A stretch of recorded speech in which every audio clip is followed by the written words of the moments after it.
Hello everyone, how are you all? I'm your maths mentor, maths गुरु अक्षय अग्रवाल। अ, आप लोगों का आज की जो फर्स्ट क्लास है उसमें बहुत-बहुत ज़्यादा स्वागत है। और सबसे पहले क्लास की आज की क्लास स्टार्ट करने से पहले बेसिक चीज़ें हम लोग जान लेते हैं। मतलब आप लोग अगर पहली बार मुझे देख रहे हो, तो मेरा नाम अक्षय अग्रवाल जो कि ऑलरेडी मैं बता चुका हूँ और पिछले 6 ईयर से मैं class 9 to 12th defence exam and last 3 year से सीयूटी के लिए बच्चों को मेंटर कर रहा हूँ और काफ़ी ज़्यादा अच्छा रिज़ल्ट लास्ट 2 टू 3 ईयर्स में देखने को मिला है, ठीक है? और वही मैं एक्सपेक्ट करता हूँ कि उससे भी ज़्यादा बेटर आप लोग को मैं दे पाऊँ और वो बेस्ट क्वालिटी और बेस्ट स्टडी मटेरियल या बेस्ट लेक्चर्स आपको देने के लिए आपके सामने खड़ा हूँ। सबसे पहले आज के इस शानदार से सेशन को स्टार्ट करने से पहले एक इम्पोर्टेंट बात जान लेते हैं कि सीयूटी एग्ज़ाम जो लास्ट हम देख सकते हैं कि 3 सालों में काफ़ी ज़्यादा पॉपुलर हुआ है। क्योंकि इसके पहले जो जितने भी सेंट्रल यूनिवर्सिटीज़ थे वो अपने-अपने एंट्रेंस एग्ज़ाम लिया करते थे। तब एक ये कह सकते हैं कि दिल्ली यूनिवर्सिटी पूरी की पूरी 12th क्लास के मार्क्स पर डिपेंड करती थी, ठीक है? और वहाँ पर कट ऑफ ऑब्वियस सी बात है आपको पता है कि टॉप कॉलेजेस की कट ऑफ बहुत हाई जाते थे, ठीक है? इसके अलावा जो और भी अदर टॉप यूनिवर्सिटीज़ है लाइक जेएनयू, एएमयू, बीएचयू, है ना? इन कॉलेजेस में भी बात करें तो इनके एंट्रेंस कह सकते हैं कि quite difficult, okay? But after CUET exam it is a common exam so paper का लेवल जो है थोड़ा सा इजी हुआ है।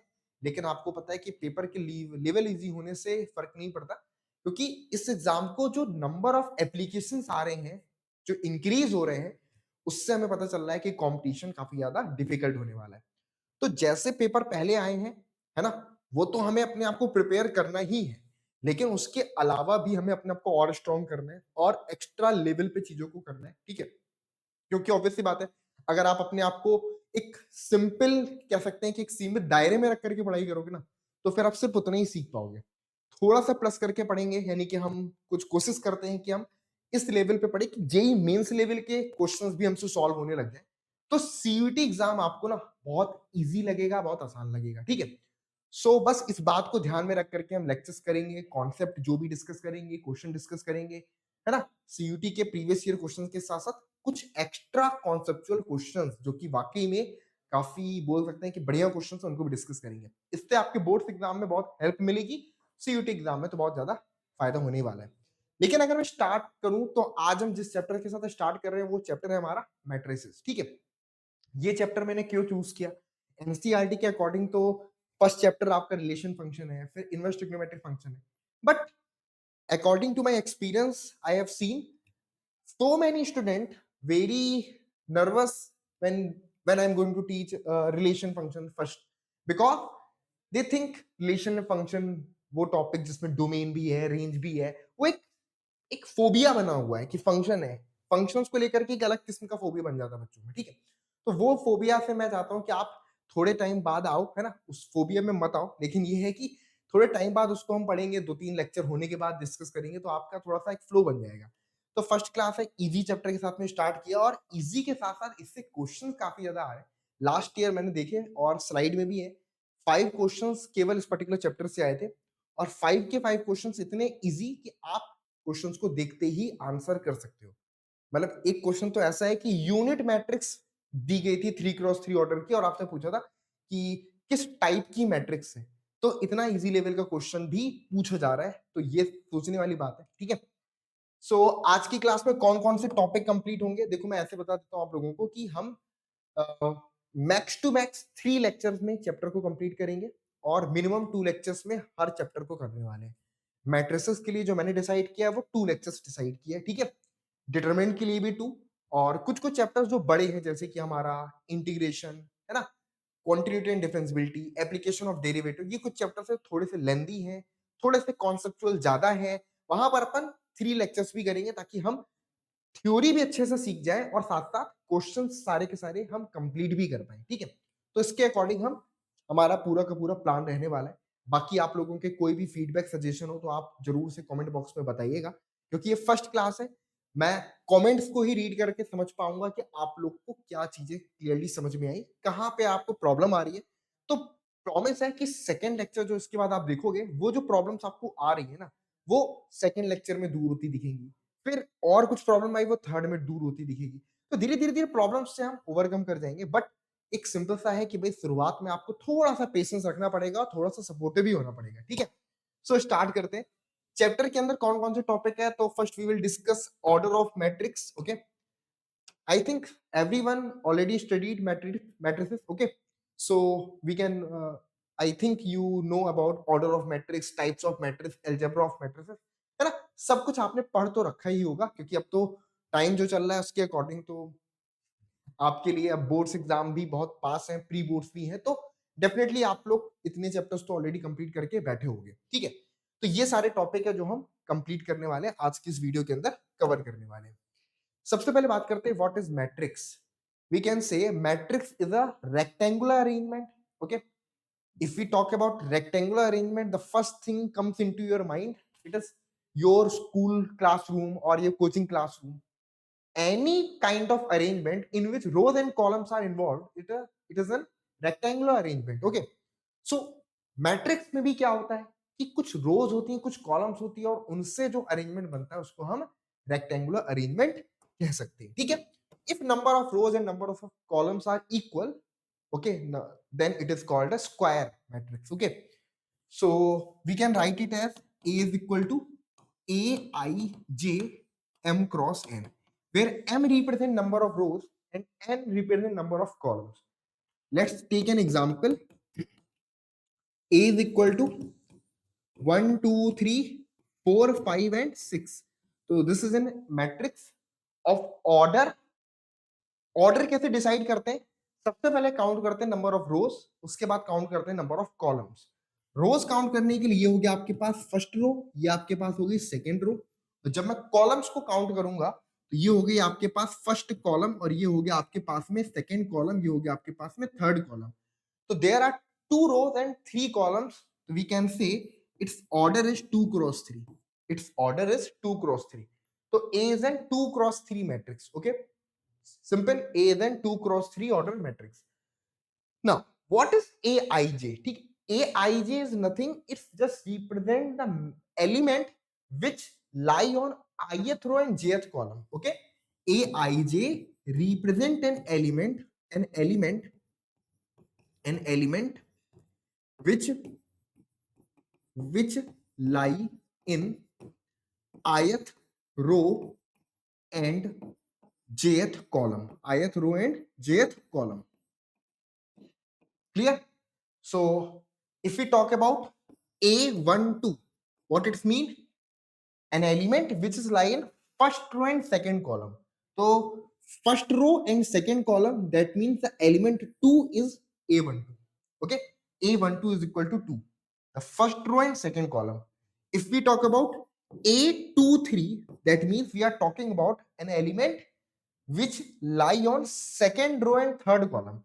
second row, this is the second row and third column, यहां से काउंट करते हैं first second and third, this is the 6। तो A23 is equal to 6, clear। so this is the representation, okay, this is the representation of any element of a matrix, okay।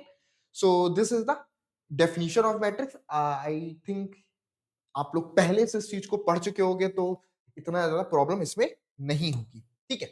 अब बात करते हैं order of matrix. तो जैसे आपने देखा कि यहां पर इस पर्टिकुलर जगह पर नंबर ऑफ रो कितने थे, 2 थे, नंबर ऑफ थ्री कॉलम्स कितने थे, 3 थे। तो ऑर्डर ऑफ मैट्रिक्स क्या हो गया, order of matrix number of row, है ना। Order of matrix we can write it as number of rows cross number of columns. आपको मल्टीप्लाई नहीं करना, आपको लिखना है ऐसे, ठीक है। ये नहीं कि आपको नंबर ऑफ रोज को मल्टीप्लाई कर देना है नंबर ऑफ कॉलम से, ये लिखने का रिप्रेजेंटेशन है कि रो लिख करके फिर क्रॉस लगाते हैं, फिर कॉलम लिखते हैं, है ना। तो number of columns, okay. So in this matrix what is the order, यहां पर हम कह सकते हैं कि इसका ऑर्डर क्या हो जाएगा बेटा, ऑर्डर इसका हमारे पास 2 क्रॉस 3, इसको हम 2/3 भी स्टडी करेंगे, 2/3, है ना। 2/3, 2 रोज है 3 कॉलम्स, क्लियर है everyone, okay. So it is the basic definition of matrix. Now question एक सिंपल से क्वेश्चन से समझते हैं, इससे हमें और भी ज्यादा बेसिक आइडिया क्लियर हो जाएगा, ठीक है। इन the matrix A, in the matrix A, this is the matrix of order 3/4। इसमें कितने नंबर ऑफ रोज है अगर आप ध्यान से देखोगे, 1 2 3, there are 3 rows and number of columns 1 2 3 4। तो first question is the order of the matrix, the order of the matrix is equal to 3/4, ठीक है, 3/4। Now, the second question is the number of elements. The number of elements is equal to, there are 3 rows and 4 columns, so there are 12 number of members. अगर मैं 3 और 4 को आपस में product कर देता हूँ, मल्टीप्लाई कर देता हूँ, जो नंबर आ रहा है उतने नंबर ऑफ एलिमेंट हमारे इसमें है। यानी कि हम बोल सकते हैं 3/4, यानी कि there are 12 members, there are 12 elements. Now, third, right the element A13, A21, A34, A23। तो फटाफट से इन एलिमेंट्स को भी एक बार आप लोग भी मेरे साथ में करते जाना, है ना। देखो, मैंने एक पर्सनल एक्सपीरियंस के साथ बोल रहा हूँ, बस मैं ये भी कहता हूँ कि यार आप लोग क्लास सीयूटी के लिए प्रिपेयर कर रहे हो, कुछ बच्चे ऐसे होंगे जो क्लास 12th में अभी करंट में पढ़ रहे होंगे, कुछ ऐसे जरूर होंगे जो क्लास मतलब सीयूटी के लिए रिपीट कर रहे हैं एक तरीके से, ठीक है। तो उनके लिए खास करके भाई, आप लोग को शुरुआत में तो लगेगा कि सर ये सब तो हम ऑलरेडी पढ़ चुके हैं, बट मुझे एक लेक्चर ऐसे रिकॉर्ड करना है आप लोगों के लिए कि भाई जो बच्चा पहली बार सीख रहा है उसको भी समझ में आ जाए, और जो बच्चा ऑलरेडी पढ़ चुका है उसको भी काफी ज्यादा हेल्प मिले, जो भी उसके डाउट्स हो वो क्लियर हो जाए, ठीक है। तो आप लोग जरूर से क्लास को ऐसे मत देखना कि जैसे कोई मूवी चल रही है, कि क्लास आप देख रहे हो और बस देखते जा रहे हो देखते जा रहे हो। थोड़ा सा एक्टिवनेस रखो, है ना। आपके पास एक रजिस्टर, एक पेन होना चाहिए। क्वेश्चन को देखते ही पेन चलना शुरू हो जाना चाहिए, ठीक है। इससे हमारा फोकस पढ़ाई पर बहुत अच्छा रहता है। ये सिंपल सी ट्रिक है, आप खुद देखोगे ना, किसी काम को करने में जितनी सेंसेस हमारे काम करते हैं ना, तो उस काम पर फोकस भी उतना अच्छा होता है। तो जैसे ही आपने पेन उठाया और अपने क्वेश्चन को देखते ही सॉल्व करना स्टार्ट किया, पूरे के पूरे सेंसेस आपके वहां पर आ जाएंगे, तो आपका फोकस इंक्रीज होगा, और लेक्चर्स को जितना ध्यान से देखोगे उतना ही आपका बेनिफिट होने वाला है, ठीक है। आपको दोबारा नहीं देखना पड़ेगा, अदरवाइज क्या होता है ना, पहली बार में देखा समझ में नहीं आया, फिर दूसरी बार फिर से देखा, तो वो 2 घंटे का टाइम आपका वेस्ट हो गया। कोशिश ऐसी करनी है कि इस बार एक बार एक लेक्चर को देखा, पूरा समझ में आ गया, पूरा एकदम फिनिश कर लिया, तब जाकर के मूव करें अपने सेकंड चैप्टर पे, ठीक है, सेकंड लेक्चर पे। Now right the elements A13, A21, A34, A23। Okay, हमें इन एलिमेंट्स को लिखना है। तो यहां पर अगर हम बात करेंगे तो A13, तो A13 means the element which lie in the first row and third column, first row and the third column, first, second and third, this element is 1, A13 is equal to 1. Now A21. What is A21? The element which lie in the second row and the first column. This is the second row and it is the first column. A21 is equal to 3. Now A34. A34. The element which is in the third row and the fourth column. Third row and the fourth column. 1, 2, 3, 4. Okay. Third row and fourth column. This is equal to 2. Okay. And A23 means the element which lie in the second row and the third column, second row and the third column, this is 12, this is 12. Okay, so these are the way to represent an element by A13, A21, A34 and A23. Okay, it is quite easy I think. Okay, but basics हैं तो थोड़े बहुत चीजें तो discuss करनी बनती है, ठीक है। चलो अब तुम्हें एक क्वेश्चन दिखाता हूँ जो प्रीवियस ईयर में आया था, ठीक है। ये वाला तो नहीं आया था, लेकिन इससे मिलता जुलता क्वेश्चन आया था, अभी दिखाता हूँ, ठीक है। लिखा है, if a matrix has 24 elements, अगर किसी मैट्रिक्स के पास में 24 एलिमेंट्स हैं, okay, what are the possible order it can have, what if it has 13 element, if there are 24 number of element in a matrix, what can be the possible order? That means the number of row and number of column must be equal to 24. Okay, means m into n, the value of m into n, अगर मैं basically product करता हूं number of row and number of columns का, तो definitely मेरे पास 24 आना चाहिए। मैं ये नहीं लिख रहा कि ऑर्डर 24 होगा, मैं ये लिख रहा हूं कि अगर मैं रोज और कॉलम्स का प्रोडक्ट करूं तो डेफिनेटली 24 मिल रहा है, ठीक है। तो हम कह सकते हैं कि उस ऑर्डर की मैट्रिक्स पॉसिबल होंगी। तो 24 एलिमेंट्स है मैट्रिक्स में, तो वी कैन से ऑर्डर हमारे पास जो भी पॉसिबल है, okay, we can write the possible order are 3/8, okay, और सिंपल कर लेते हैं। सबसे पहले 1/24, 1/24 means only one row and 24 number of columns. One row and 24 number of column. We can also write it as 24/1 means 24 number of rows and one column. Okay, there are 24 number of rows and there is only one column. Okay, now 2 into में 12, 2 into में 12, 2 rows and 24, sorry, 2 into में 12 आपके number of columns and 12/2 it is also equal to 24. Okay, now 3/8 and 8/3. Okay, similarly 4/6 and 6/4, 6/4 and 5. तो I think यही possible order है। Total 4 and 4, total 8 possible order बनेंगे। ठीक है, there are 8 possible order of matrix which has 24 elements, which has 24 number of elements. If it has 13 element, okay, second question is if it has 13 element, what are the possible orders? So in the case of 13, we know the possible order are 1/13 and 13/1. There is no any other m or n whose product is 13 because 13 is a prime number. So there are only two numbers whose product is 13, that is are 1 and 13. Okay, so the possible order can be 1/13 and 13/1. Okay, तो second वाले के लिए 1/13 and 13/1 दो ही possible order हमारे लिए हो सकते हैं। ठीक है, तो ये एक बिल्कुल बेसिक सा क्वेश्चन था। आ जाइए, सीयूटी प्रीवियस ईयर में क्वेश्चन आपका आया था। क्वेश्चन में लिखा है total number of possible matrix of order 3x3 with each entry 2 और 0. ऐसे कितनी पॉसिबल मैट्रिक्स हैं जिनमें एंट्री इधर इट इज 2 और इट इज 0? तो बेसिकली ये क्वेश्चन थोड़ा सा बोल सकते हैं कि मिक्सचर है 11th क्लास में जो हमने फंडामेंटल प्रिंसिपल ऑफ काउंटिंग पढ़ा उसका और बेसिक हमारे मैट्रिक्स के कॉन्सेप्ट का। ठीक है, हमारे पास लिखा है कि 3/3 ऑर्डर की मैट्रिक्स बताना है। तो अगर 3/3 ऑर्डर की मैट्रिक्स की मैं बात करूंगा तो क्या होगा? 3/3 ऑर्डर की मैट्रिक्स मतलब एक ऐसी मैट्रिक्स जिसमें 9 नंबर ऑफ एलिमेंट है, 9 3 रोज एंड 3 कॉलम्स है। ओके, 3 रोज 1 2 3 3 कॉलम्स हो गए। ठीक है, और इस तरीके से 3 रो हो गए या 3 हमारे पास कॉलम भी हो गए। And it is given the entries can be 2 और 0 only.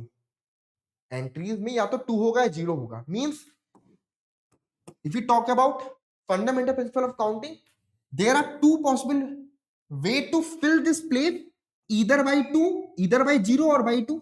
Okay, there are two possible ways to fill this place, either by 0 or by 2. Similarly, there are also two places which can be filled by 0 or 2. Okay, so we can say there are two choice. Here it is also 2, 2, 2, 2, 2, 2. How many times 2? We can write 2 and there are 9 blank spaces, and 9 blank spaces have two different choices are 0 and 2.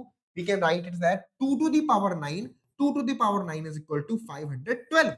So answer is 512. Option number D will be the right answer. Okay, option number D will be the right answer. ये question तो आपके boards में भी आता है। ठीक है, ये क्वेश्चन तो आपके बोर्ड्स में भी आता है, ये सीयूटी में भी पूछा गया। ठीक है, अब यहां पर जब मैंने सीयूटी प्रीवियस ईयर क्वेश्चन लिखा है तो यहां पर आप थोड़ा सा फोकस करिएगा। ये वो क्वेश्चंस हैं जो हम कह सकते हैं कि पहले एक्चुअल में सीयूटी एग्जाम हो बहुत पहले से रहा है। ठीक है, उस समय इसको सीयू सीईटी बुलाया करते थे। ठीक है, तो बेसिकली हुआ क्या कि पहले के टाइम पर जब ये सीयू सीईटी रहता था तब इसमें जो मेजर यूनिवर्सिटीज पार्टिसिपेट करती थी वो साउथ की होती थी, है ना? वो ज्यादातर यूनिवर्सिटी साउथ की means Karnataka university, Hyderabad university, major university वो थी। बट आफ्टर कोविड हमने देखा कि 42 सेंट्रल यूनिवर्सिटीज जो अभी हमारे लिए नॉर्थ इंडिया की पॉपुलर यूनिवर्सिटीज है वो भी सीयूटी में एनरोल हो गई, यानी कि वो भी सीयूटी के थ्रू पेपर कंडक्ट करने लगी। तो थोड़ा सा ज्यादा ही इसकी हम बोल सकते हैं कि फिर पॉपुलैरिटी और ज्यादा गेन हो गई, क्योंकि भाई ऐसे कॉलेजेस के लिए तो बहुत ज्यादा आप देख सकते हैं कि बहुत हैवी डिमांड है उनकी। ठीक है, another question, if A is a 3/2 matrix, okay, if A is a 3/2 matrix and B is a 3/3 matrix and C is a 2/3 matrix, then the elements in A B C are respectively। बहुत simple question है but ये question भी previous year में आया था। ए में 3/2 order की matrix है। अगर मैट्रिक्स का ऑर्डर 3/2 है तो नंबर ऑफ एलिमेंट मैट्रिक्स में कितने हो जाएंगे? मैट्रिक्स ए में आपके पास 6 एलिमेंट होंगे। मैट्रिक्स बी का ऑर्डर 3/3 है, मतलब कि यहां पर टोटल 9 नंबर ऑफ एलिमेंट होंगे। अनदर मैट्रिक्स सी का ऑर्डर 2/3 है, इसमें भी आपके पास टोटल 6 नंबर ऑफ एलिमेंट होंगे। तो we can write it as the number of element in the matrix A B C respectively. तो 696 696 option number C will be the right answer. 698 can no, it is wrong. 966 669 ये भी wrong है, तो option number C will be the right answer. ठीक है, now move to the next question. If a matrix has 8 element, then which of the following will not be possible order of the matrix? So we have to select those answer which cannot be the possible order. 1/8, okay, 1/8 product 8 आएगा, that's why it can be the order.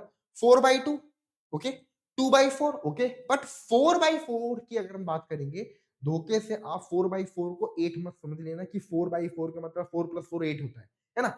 हमेशा number of element count करने के लिए number of rows and number of columns को multiply करोगे तो total number of element कितने होंगे वो हमको पता चल जाएगा। तो ऑप्शन नंबर यहां पर अगर हम बात करें तो D will be the right answer, okay. Option number D, 4/4 is the right answer. Clear? Now, this question is construct a matrix A of order 3x2 whose Aij is equal to 2i plus 3j. ये question मैंने सिर्फ इसलिए रखा कि आपको basic concept बस clear हो कि मैट्रिक्स बनती कैसे है, ऑर्डर उसका क्या होता है ना, और कुछ मोटिव नहीं था। इस टाइप के क्वेश्चन मतलब ऑब्वियस ही बात है कि हमारा जो पेपर पैटर्न है सीयूटी का वो एमसीक्यू बेस्ड है, ठीक है, मल्टीपल चॉइस क्वेश्चंस ही आते हैं। तो इस टाइप में अगर क्वेश्चन आएगा भी तो एमसीक्यू में आएगा, ठीक है। लेकिन ये क्वेश्चन मैंने इसलिए डाला ताकि आप थोड़ा सा सीख पाओ। जैसे यहाँ पर लिखे कि हमें मैट्रिक्स जो बनानी है वो 3/2 ऑर्डर की बनानी है, ठीक है। मैट्रिक्स ए का ऑर्डर क्या रहने वाला है बच्चों? मैट्रिक्स ए का ऑर्डर रहने वाला है ए आई जे, और यहाँ पर 3/2। 3/2 means 3 number of rows and 2 number of column. So we can write it as A equal to A11 A12 A21 A22 A31 and A32। ये हमारे पास में क्या हो गया? ये हमारे पास में ए हो गया। A is equal to A11 A12 A21 A22 A31 A32। तो ये हमारे पास क्या हो गया? ए हो गया, ठीक है। नाउ अब अगर मैं फोकस करूं तो इस टाइप का मैट्रिक्स होगा, 3 नंबर ऑफ रोज है 1 2 एंड 3, 2 नंबर ऑफ कॉलम है 1 and 2, okay. So what is A11? अगर मैं इस रूल को फॉलो करूं तो A11 यानी कि Aij is equal to 2i plus 3j means जो रो है उसमें 2 से मल्टीप्लाई प्लस जो कॉलम है उसमें 3 से मल्टीप्लाई। सो A11 क्या हो जाएगा बेटा? A11 हमारे पास हो जाएगा 2 इंटू में 1 प्लस में 3 इंटू में 1। It can be 2 + 3 5, okay. What is A12? सो जो रो है उसमें 2 से मल्टीप्लाई तो 2 इंटू में 1, और जो कॉलम है उसमें 2 से मल्टीप्लाई तो 3 2 जा 6, 6 + 2 हमारे पास 8। तो यहां से क्या आ जाएगा आपके पास में? 8 आ जाएगा, ओके। ओके, नाउ A21 तो क्या हो जाएगा? 2 इंटू में आपके पास 2 प्लस में 3 इंटू में आपके पास 1, तो 2 2 जा 4 प्लस 3 आपके पास 7। तो A21 is equal to 7। Now what is A22? A22 तो 2 इंटू में 2 प्लस में आपके पास 3 इंटू में 2, देन 2 2 जा 4 3 2 जा 6, तो 6 + 4 इज इक्वल टू 10, ओके। और A21 हो चुका है, A22 हो चुका है, A31 तो अगेन I में 2 से मल्टीप्लाई तो 2 इंटू में 3 प्लस J में I में 2 से मल्टीप्लाई, J में 3 से मल्टीप्लाई, दैट इज 3 इंटू में 1। चेक कर लेना, 2 2 2 2 2 3 3 3 3 1 1 1 2 2 1 2 2 एंड ठीक है 3 1, ओके सही। 3 2 जा 6 और प्लस 3 यहां से क्या हो जाएगा? 6 + 3 आपके पास 9 हो जाएगा। And A32 is equal to, okay okay okay, that is 2 into में 3, ओके, एंड 3 इंटू में आपके पास में 2, क्या हो जाएगा? 2 इंटू में 3 एंड 3 इंटू में 2, that is 6 + 6 is equal to 12। So these are the elements. So matrix A can be written as 5 8 5 comma 8 फिर 7 comma 10 it is 7 comma 10 and it is 9 comma 12 it is 9 comma 12 okay clear so a is equal to 5 8 7 10 9 12 okay एक बार check कर लेते हैं यहाँ पे कोई calculation mistake तो नहीं है 2 2 2 2 2 3 3 3 3 ठीक है फिर यहाँ से 1 1 है तो ये 1 1 हो गया ये 1 2 है तो 1 2 हो गया 2 1 है तो 2 1 हो गया 2 2 है तो 2 2 हो गया 3 1 है तो 3 1 हो गया 3 2 है तो 3 2 हो गया ओके चलो clear so it is the matrix A clear समझ में आ गया सभी को कोई doubt okay so move to the next question now we are going to talk about equality of matrices okay if there are two matrices of same order okay and if there are two matrices of same order and it is given that the two matrices are equal it's mean the corresponding element of first matrix also equal to corresponding element of second matrix okay means अगर मैं बात कर रहा हूं first matrix के A11 element का और तो सेकेंड मैट्रिक्स का भी जो A11 एलिमेंट होगा वो आपस में इक्वल होंगे अगर दो मैट्रिक्स हमारी बराबर है ठीक है तो two matrices are equal if they are comparable number of rows and number of columns are equal first जो हमें कंपेयर करना है इक्वल होने के लिए कि नंबर ऑफ रो फर्स्ट में नंबर ऑफ रो कॉलम में दोनों मैट्रिक्स में हमारे इक्वल होने चाहिए ठीक है and sir another aij must be equal to bij where aij represent the element of first matrix and bij represent the matrix element of second matrix okay तो जो करस्पॉन्डिंग एलिमेंट है दोनों मैट्रिसेस में वो सेम होनी चाहिए where for the pair I and J ठीक है so this represent the equality of matrices here it is question 2x plus 3 and t 5y minus 2 w minus 8 equal to 10 minus 7 3 and 2 find x y t and w okay we have to find the value of x y t and w now 2x plus 3 if we talk about 2x plus 3 then 2x plus 3 is equal to 10 so 2x equal to 10 minus 3 equal to 7 x is equal to 7 by 2 clear x is equal to 7 by 2 now t here it is minus 7 ठीक है तो इसका corresponding element ये हो गया तो इस वाले का करस्पॉन्डिंग एलिमेंट यहाँ पर -7 हो जाएगा सो t की वैल्यू हम डायरेक्टली यहाँ पर लिख सकते हैं यहाँ पे -7 okay 5y minus 2 correspond to 3 that's why 5y minus 2 is equal to 3 5 times y is equal to 3 plus 2 5 y is equal to 1 y is equal to 1 okay now w minus 8 is equal to 2 w minus में 8 is equal to 2 so w is equal to 8 plus 2 आपके पास में 10 ठीक है तो ये हमारे पास clear समझ में आ गया सभी को y is equal to 1 w is equal to 10 and x is equal to 7 by 2 t is equal to -7 okay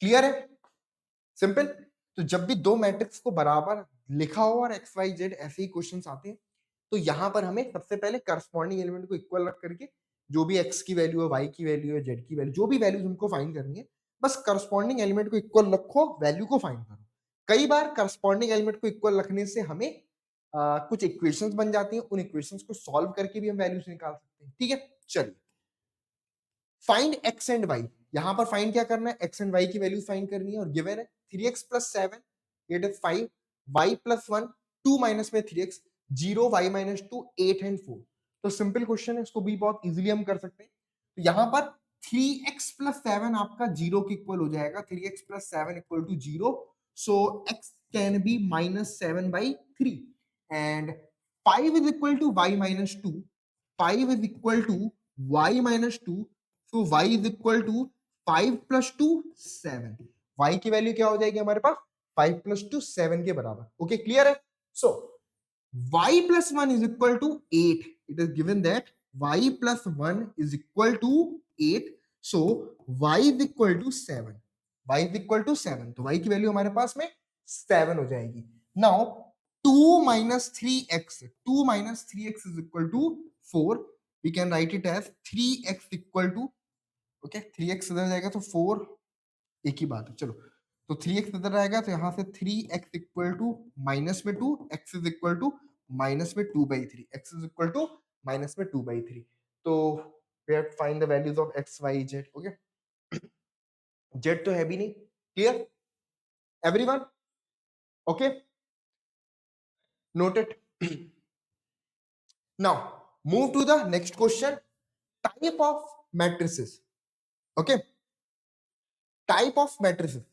so basic fundamental concept matrix क्या होता है, इक्वालिटी ऑफ मैट्रिक्स. अब थोड़े से क्वेश्चन जो यहाँ से हैं, इनमें हम कुछ मैट्रिक्स के टाइप्स के बारे में बात करेंगे, लेकिन वो टाइप्स किसके बेसिस पर होंगे, हम देखेंगे कि ऑर्डर के बेसिस पर. ठीक है, ऑर्डर के बेसिस पर मैट्रिक्स का क्या टाइप होगा, इन चीजों के बारे में हम अब डिस्कस करने वाले हैं. तो फर्स्ट हमारे पास जो मैट्रिक्स है वो है रो मैट्रिक्स. रो मैट्रिक्स क्या होती है, अगर एक ऐसी मैट्रिक्स की बात करें जिसमें केवल और केवल only one row, but it can be n number of column. Okay, it can be n number of column, but there is only one row. Okay, only one row means m is equal to 1. N can be any natural number. N can be any natural number. So this type of matrix is called row matrix. Okay, this type of matrix is called row matrix. We can write it as an example. Okay, matrix A is equal to 1, 2, 3, 4. This is the row matrix because this is the first column, second column, third column, and fourth column. But there is only one row. Its order is 1/4. Its order is 1/4. Okay, so this is the row matrix. Now, second is column matrix. If the number of column is only one, if it is a matrix in which number of column is 1 and number of row can be any natural number, it is called column matrix. Okay, we can write it as an example. A is equal to 1, 2, 3, 4. Okay, here only one column, but there are 4 number of rows, so order is 4/1. Okay, its order is 4/1. So A is another example of a column matrix. Now horizontal matrix. Horizontal matrix क्या हुआ, horizontal कैसा feel होता है ना. Horizontal means जिसकी width थोड़ी सी, यानी कि ये विड्थ ज्यादा हो. ओके, अब इसको आप लेंथ बोलोगे तो लेंथ बोल देना, ठीक है ना. तो बेसिकली ये स्पेस ज्यादा हो, वो हमारे पास क्या होती है, हॉरिजॉन्टल मैट्रिक्स. तो if we can say number of columns, okay, yes, if the number of columns is greater than number of row, okay, if the number of columns, a matter in which number of rows is smaller लिखा, मैं greater लिख रहा था. If the number of column is greater than number of rows, number of columns is greater than number of rows, such kind of matrix is called horizontal matrix. So example, A is equal to 1, 2, 3, 4, 5, 6. So this is the example of a horizontal matrix. Okay, it is a rectangular matrix and horizontal matrix. Okay, because there are 2 rows and 3 columns. 2 rows and 3 columns. Okay, rectangular matrix का मतलब भी वही है. ठीक है, rectangular का मतलब क्या है कि जहां पर रो और कॉलम सेम ना हो तो रेक्टेंगुलर है. ठीक है, when number of rows and number of columns are same, in that situation we can say it is a square matrix. Okay, उसको हम स्क्वायर मैट्रिक्स बुलाते हैं. तो हॉरिजॉन्टल मैट्रिक्स हो गया. उसके बाद वर्टिकल मैट्रिक्स किसको बोलेंगे, जब नंबर ऑफ रो ज्यादा हो, नंबर ऑफ कॉलम्स कम हो. ठीक है, फॉर एग्जाम्पल मैंने लिख दिया 1, 2, 3, 4, 5, 6, 7, 8. This is the vertical matrix because here 4 number of rows, here is the 4 number of rows and 2 number of columns and 2 number of column. So 4/2 की matrix होगी. Here are the 4 number of rows and 2 number of columns. It is a 4/2 matrix. Clear है? It is a 4/2 matrix. Done? चलो. So it is a vertical matrix. Now move to the next. Rectangular matrix. Rectangular matrix simple जो अभी तक पढ़ते आए, जब number of row and number of columns are not equal, m is not equal to n, horizontal or vertical. In a simple language, a horizontal or vertical matrices are rectangular matrices. Okay, so what is the square matrix? Square matrix when number of row and number of columns are equal. Okay, m is equal to n, then it is a square matrix. थोड़ा सा इसको fast करते हैं क्योंकि ये सारी चीजें मुझे लगता है कि ऑलरेडी सारे बच्चे जानते हैं, तो क्वेश्चंस पर आएंगे तो ज्यादा मजा आएगा. अपर ट्रायंगुलर मैट्रिक्स, थोड़ा सा इस टाइप के मैट्रिक्स को ज्यादा फोकस करना. अपर ट्रायंगुलर मैट्रिक्स किनको बोलते हैं? ऐसी स्क्वायर मैट्रिक्स को बोलते हैं. अ square matrix is called upper triangular matrix if all the elements below the principal diagonal are zero. Okay, let's say a 3 by 3 matrix. 3 by 3 matrix, the principal diagonal is this. ये principal diagonal है, ठीक है. So principal diagonal के below जितने भी element है वो सारे जीरो होने चाहिए. प्रिंसिपल डायगोनल के बिलो जितने भी एलिमेंट है वो सारे जीरो होने चाहिए, सारे जीरो होने चाहिए, है ना. अब प्रिंसिपल डायगोनल के ऊपर जो एलिमेंट है वो जीरो हो भी सकते हैं, वो नहीं भी हो सकते हैं, ठीक है. वो जीरो हो भी सकते हैं, वो नहीं भी हो सकते हैं, तो उससे हमें ज्यादा मैटर नहीं करता, उससे हमें ज्यादा फर्क नहीं पड़ता, ठीक है. लेकिन प्रिंसिपल डायगोनल के बिलो जो एलिमेंट होने चाहिए वो हमारे सारे के सारे जीरो होने चाहिए, ठीक है. तो ये क्लियर है सबको, समझ में आ गया? बहुत ही बढ़िया. और इसको हम अपर ट्रायंगुलर मैट्रिक्स बुलाते हैं. क्या बुलाते हैं इसको? हम अपर ट्रायंगुलर मैट्रिक्स बुलाते हैं. Okay, this is the upper triangular matrix. Upper triangular, upper triangular matrix. Okay, this is the upper triangular matrix. And if you talk about lower triangular matrix, lower triangular matrix, a square matrix is called the lower triangular matrix if all the elements above the principal diagonals are zero. Okay, so if it is 3 by 3 matrix, okay, square matrix में अक्सर हम 3 by 3 2 by 2 को ही लेते हैं, लेकिन specially lower triangular upper triangular के लिए 3 by 3 कम से कम लेना चाहिए, ठीक है. 3 by 3 को कम से कम लेना चाहिए, 3 by 3 से छोटा नहीं लेना चाहिए, 3 by 3 कम से कम लेना चाहिए, तो ज्यादा क्लियर देख पाओगे. तो ये हमारे पास होता है principal diagonal. Okay, principal diagonal के ऊपर के सारे एलिमेंट, सारे, ये जो एक साथ जीरो लिख रहा हूं उसका मतलब है कि मैं सारे एलिमेंट को बोल रहा हूं कि सब एलिमेंट जीरो हो, और नीचे के एलिमेंट, कुछ एलिमेंट ऐसे होंगे जो जीरो नहीं हो, कुछ, है ना. कई बार क्या होता है कि सारे जीरो हो गए तो भाई वो तो हमारी, फिर अगर नीचे की भी सारे जीरो हो गए तो डायगोनल मैट्रिक्स बन गई, और नीचे सारे जीरो नहीं है ना, कुछ कुछ एलिमेंट होंगे यहाँ पर, है ना, तो उसको हम लोअर ट्रायंगुलर बुलाएंगे. दोनों का एग्जांपल लिख देता हूँ, दोनों का एग्जांपल लिख देता हूँ. यहाँ पर मैंने लिख दिया फॉर एग्जांपल 1 2 3. ओके, ये हो गया आपके पास 4 5 6 0 0 0. अब इस टाइप से जो मैंने लिखा है यहाँ पर प्रिंसिपल डायगोनल के नीचे के सारे एलिमेंट हमारे जीरो हैं, ठीक है. प्रिंसिपल डायगोनल के नीचे के सारे एलिमेंट हमारे जीरो हैं, तो इसको हम क्या बुलाते हैं? अपर ट्रायंगुलर मैट्रिक्स बुलाते हैं. इसको हम क्या बोलते हैं? Upper triangular matrix. Okay, now in the lower triangular matrix, simple, यहां से अगर हमने लिख दिया 1 2 एंड 3, और सिंपल 1 2 एंड 3, ये एलिमेंट जीरो, ये एलिमेंट जीरो, ये एलिमेंट जीरो, और ये एलिमेंट हो गया आपके पास 4 5 एंड 6. तो this is the lower triangular matrix. This is the lower triangular matrix. Lower triangular matrix. बस एक चीज ध्यान में रखना है कि प्रिंसिपल डायगोनल के ऊपर के सारे एलिमेंट जीरो होना नेसेसिटी है. नीचे में कुछ एलिमेंट हो सकते हैं जो जीरो ना, जो मतलब नॉन जीरो ना हो, है ना. मतलब ऐसा भी मैं बोल सकता हूं, जैसे आपको देख के लग रहा होगा कि सर बस ये एलिमेंट हमारे नॉन जीरो रहेंगे, बाकी सॉरी ये एलिमेंट मेरे जीरो रहेंगे, बाकी के सारे एलिमेंट नॉन जीरो रहेंगे. ऐसा कोई जरूरी नहीं कि सारे नॉन जीरो हो, है ना. हो सकता है कि कुछ हो, है ना, बट ऐसा नहीं कि सारे के सारे जीरो हो जाएंगे, तो फिर तो वो मतलब वो और भी केसेस बनेंगे. तो ये हमारे पास अपर ट्रायंगुलर लोअर ट्रायंगुलर को भी दिमाग में रखना है. इंपॉर्टेंट है, खासकर बोर्ड्स एग्जाम में तो यार अगर आप देखोगे तो वहां पर तो नहीं है, बट इसके लिए इस पॉइंट ऑफ व्यू से काफी ज्यादा इंपॉर्टेंट हो सकता है. चल, डायगोनल मैट्रिक्स किसको बोलते हैं? Diagonal matrix are square matrix in which all the elements below the principal diagonal and above the principal diagonals are zero. A square matrix in which all the elements below the principal diagonals are zero and above the principal diagonals are zero is called diagonal matrix. For example, we can write it as 1 2 3.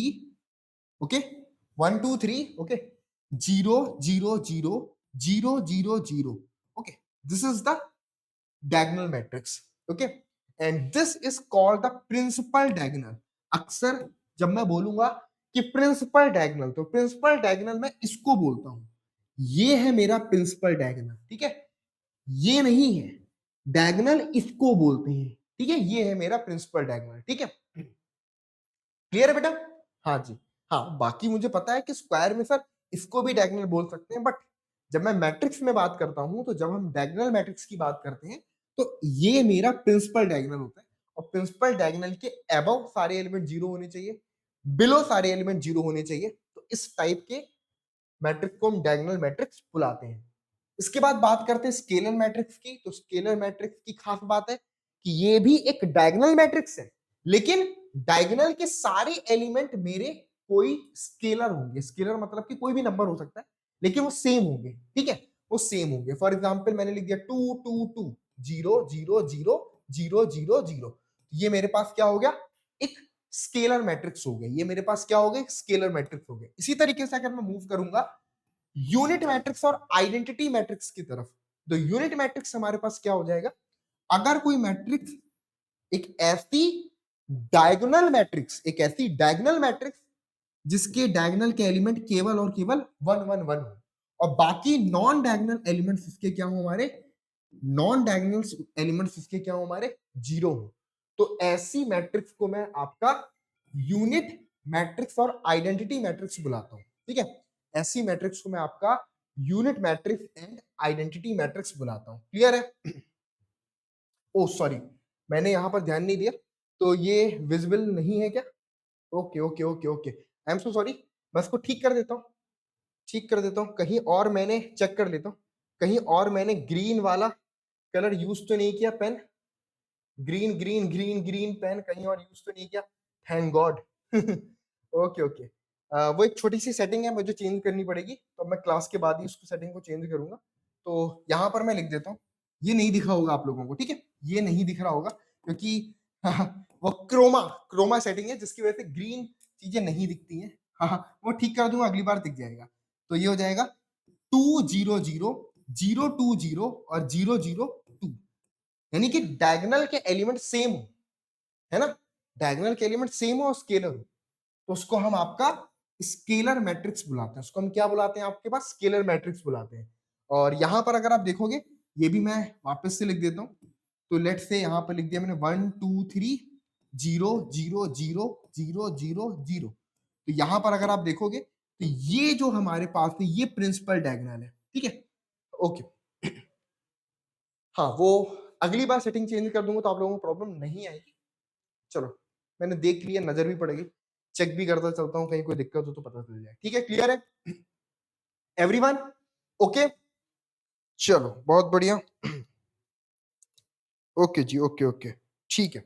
सो यहां तक सबको clear हो गया होगा, तो हम next part पर आते हैं, नेक्स्ट उस पर आते हैं, ठीक है।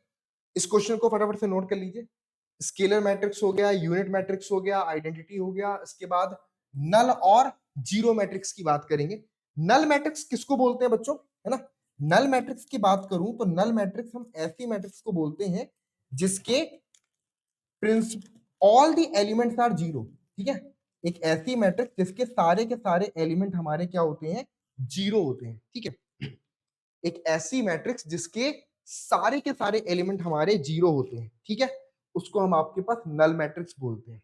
चलिए, तो एग्जाम्पल के तौर पे यहाँ पे लिख देता हूँ, सारे के सारे एलिमेंट जीरो, तो 0 0 0 0 0, ये हमारे पास में नल मैट्रिक्स हो गया, या हमारे पास में क्या हो गया, इसको हम आपका नल मैट्रिक्स बोलते हैं। Clear?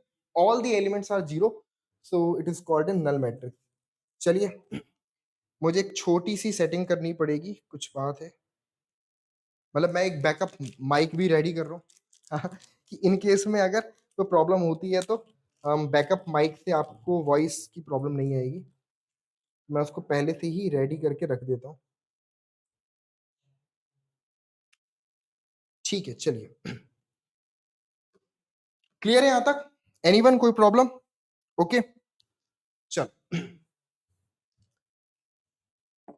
Now operations on matrices, ठीक है, मैट्रिसेस में क्या क्या इसके ऑपरेशंस हैं, तो इसमें हम बात करते हैं एडिशन ऑफ मैट्रिसेस, उसके बाद इसके रिलेटेड कुछ क्वेश्चंस वगैरह होंगे, एडिशन के बाद डिफरेंस ऑफ टू मैट्रिसेस, फिर देन स्केलर प्रोडक्ट, किसी मैट्रिक्स में अगर मैं किसी स्केलर से मल्टीप्लाई करता हूं तो स्केलर प्रोडक्ट, उसके बाद हम प्रोडक्ट ऑफ टू मैट्रिसेस की बात करते हैं, दो मैट्रिक्स को अगर आपस में मल्टीप्लाई करना है, ठीक है।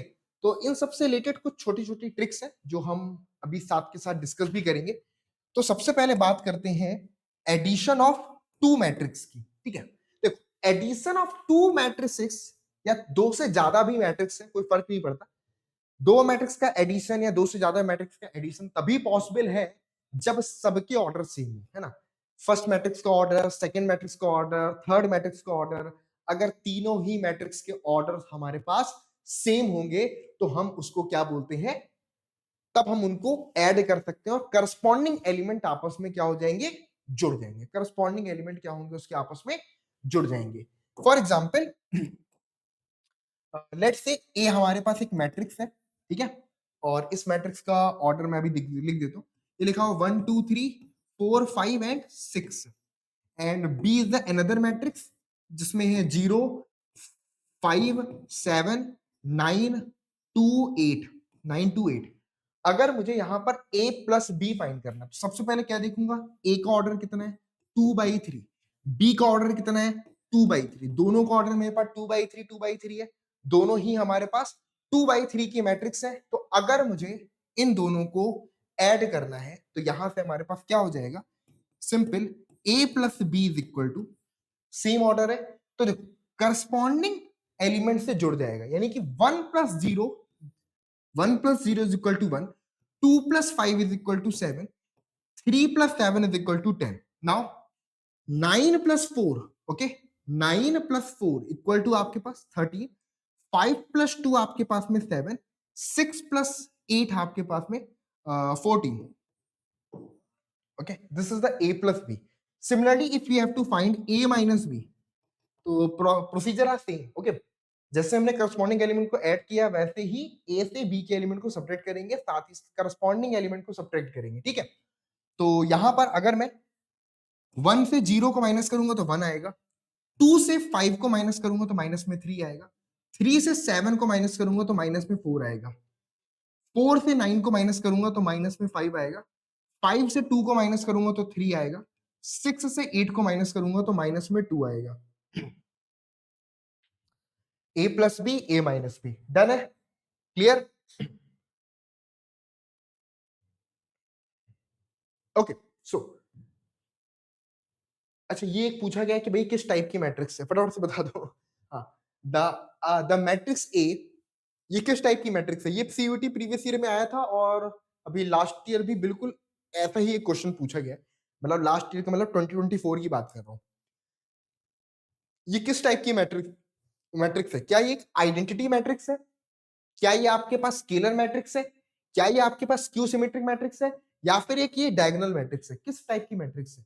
तो अगर आप देखोगे आइडेंटिटी मैट्रिक्स का मतलब क्या होता है, आइडेंटिटी मैट्रिक्स मतलब कि जिसके प्रिंसिपल डायगोनल के एलिमेंट 1 1 1 हो तो उसको हम आइडेंटिटी मैट्रिक्स बोलते हैं, ठीक है।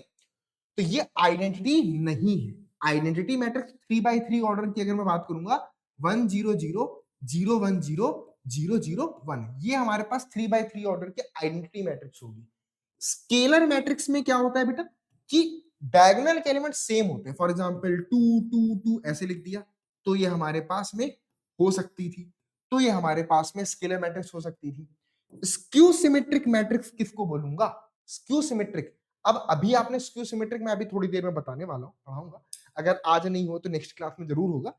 बट स्क्यू सिमेट्रिक मैट्रिक्स की अगर हम बात करें तो यहां पर कुछ इसका ऐसा रोल होता है कि डायगोनल एलिमेंट सारे के सारे इसके जीरो होते हैं, है ना, ये भी एक स्क्वायर मैट्रिक्स होती है, डायगोनल एलिमेंट सारे के सारे जीरो होते हैं। उसके बाद जैसे ये एलिमेंट अगर 2 है तो ये हो जाएगा -2, ये एलिमेंट अगर 3 है तो ये हो जाएगा -3, ये एलिमेंट 4 है तो ये हो जाएगा -4।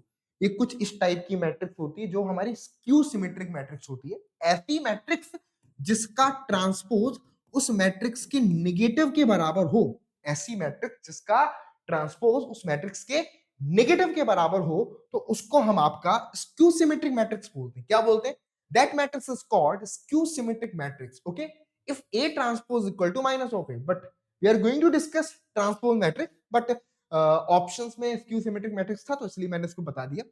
अच्छा, तो यानी कि इनमें से तो कोई नहीं है, तो बचा क्या? डायगोनल मैट्रिक्स, क्योंकि डायगोनल मैट्रिक्स की कहानी पता है कि भाई डायगोनल मैट्रिक्स का मतलब है कि सिर्फ प्रिंसिपल डायगोनल के अलावा सारे के सारे एलिमेंट जीरो होने चाहिए। मींस यानी कि हम यहां से बोल सकते हैं कि ये सारे एलिमेंट जीरो और ये सारे एलिमेंट जीरो। ठीक है, तो कैसी मैट्रिक्स हो जाती है? डायगोनल मैट्रिक्स हो जाती है। चलिए, तो इसका option number B will be the right answer.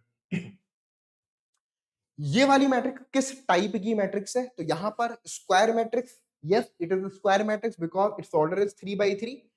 Diagonal matrix, no. Diagonal matrix में प्रिंसिपल डायगोनल को देखते हैं, ये नॉन प्रिंसिपल डायगोनल है। ठीक है, इसको ये हमारा प्रिंसिपल डायगोनल नहीं है, सो डायगोनल मैट्रिक्स नहीं बोलेंगे।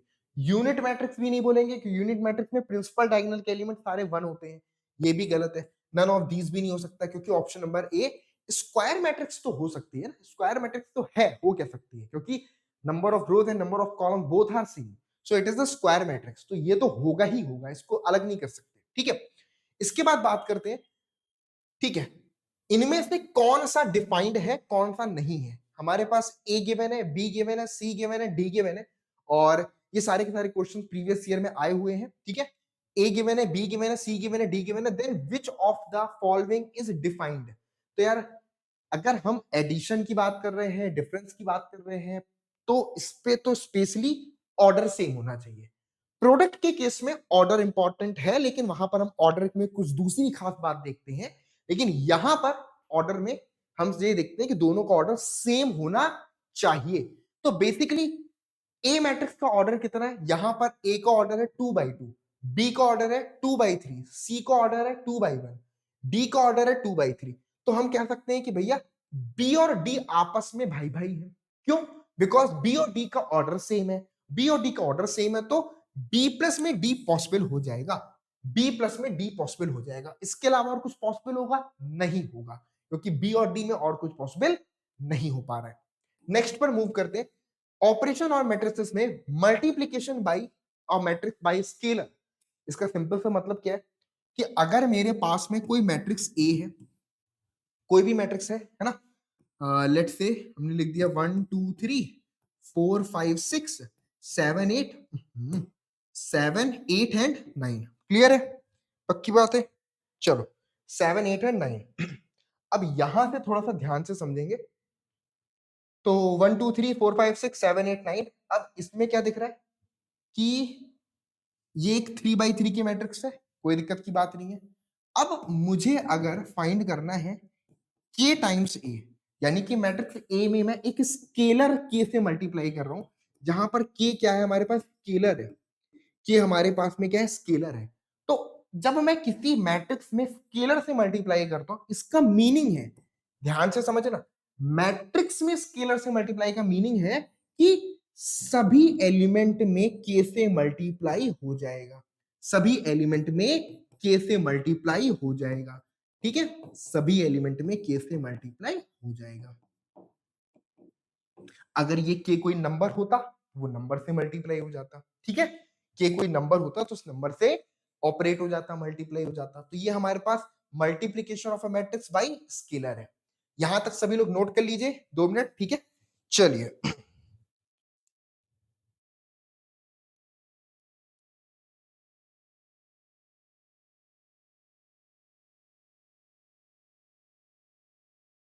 Okay, am I audible clearly? Okay, हाँ, माइक मैंने चेंज कर लिया ताकि गलती से भी आप लोगों के साथ ऐसा ना हो जाए, और मेरे साथ भी ना हो जाए कि क्लास करते करते हमारे माइक की बैटरी लो हो जाए। ठीक है, तो मैंने माइक को चेंज भी कर लिया। क्लियर है? Okay, done. Now negative of a matrix, negative of matrix का मतलब क्या हुआ? किसी मैट्रिक्स का निगेटिव। अगर मेरे पास में कोई भी मैट्रिक्स ए है, ठीक है, फॉर एग्जाम्पल 2 3 4 5 2 3 4 5, तो माइनस ऑफ ए का मतलब क्या हो जाएगा? एक ऐसी मैट्रिक्स जिसमें -2 -3 -4 और -5 है, यानी कि जितने भी एलिमेंट है उन सबको निगेटिव कर दो, एलिमेंट को सीधे निगेटिव कर दो। ठीक है ना।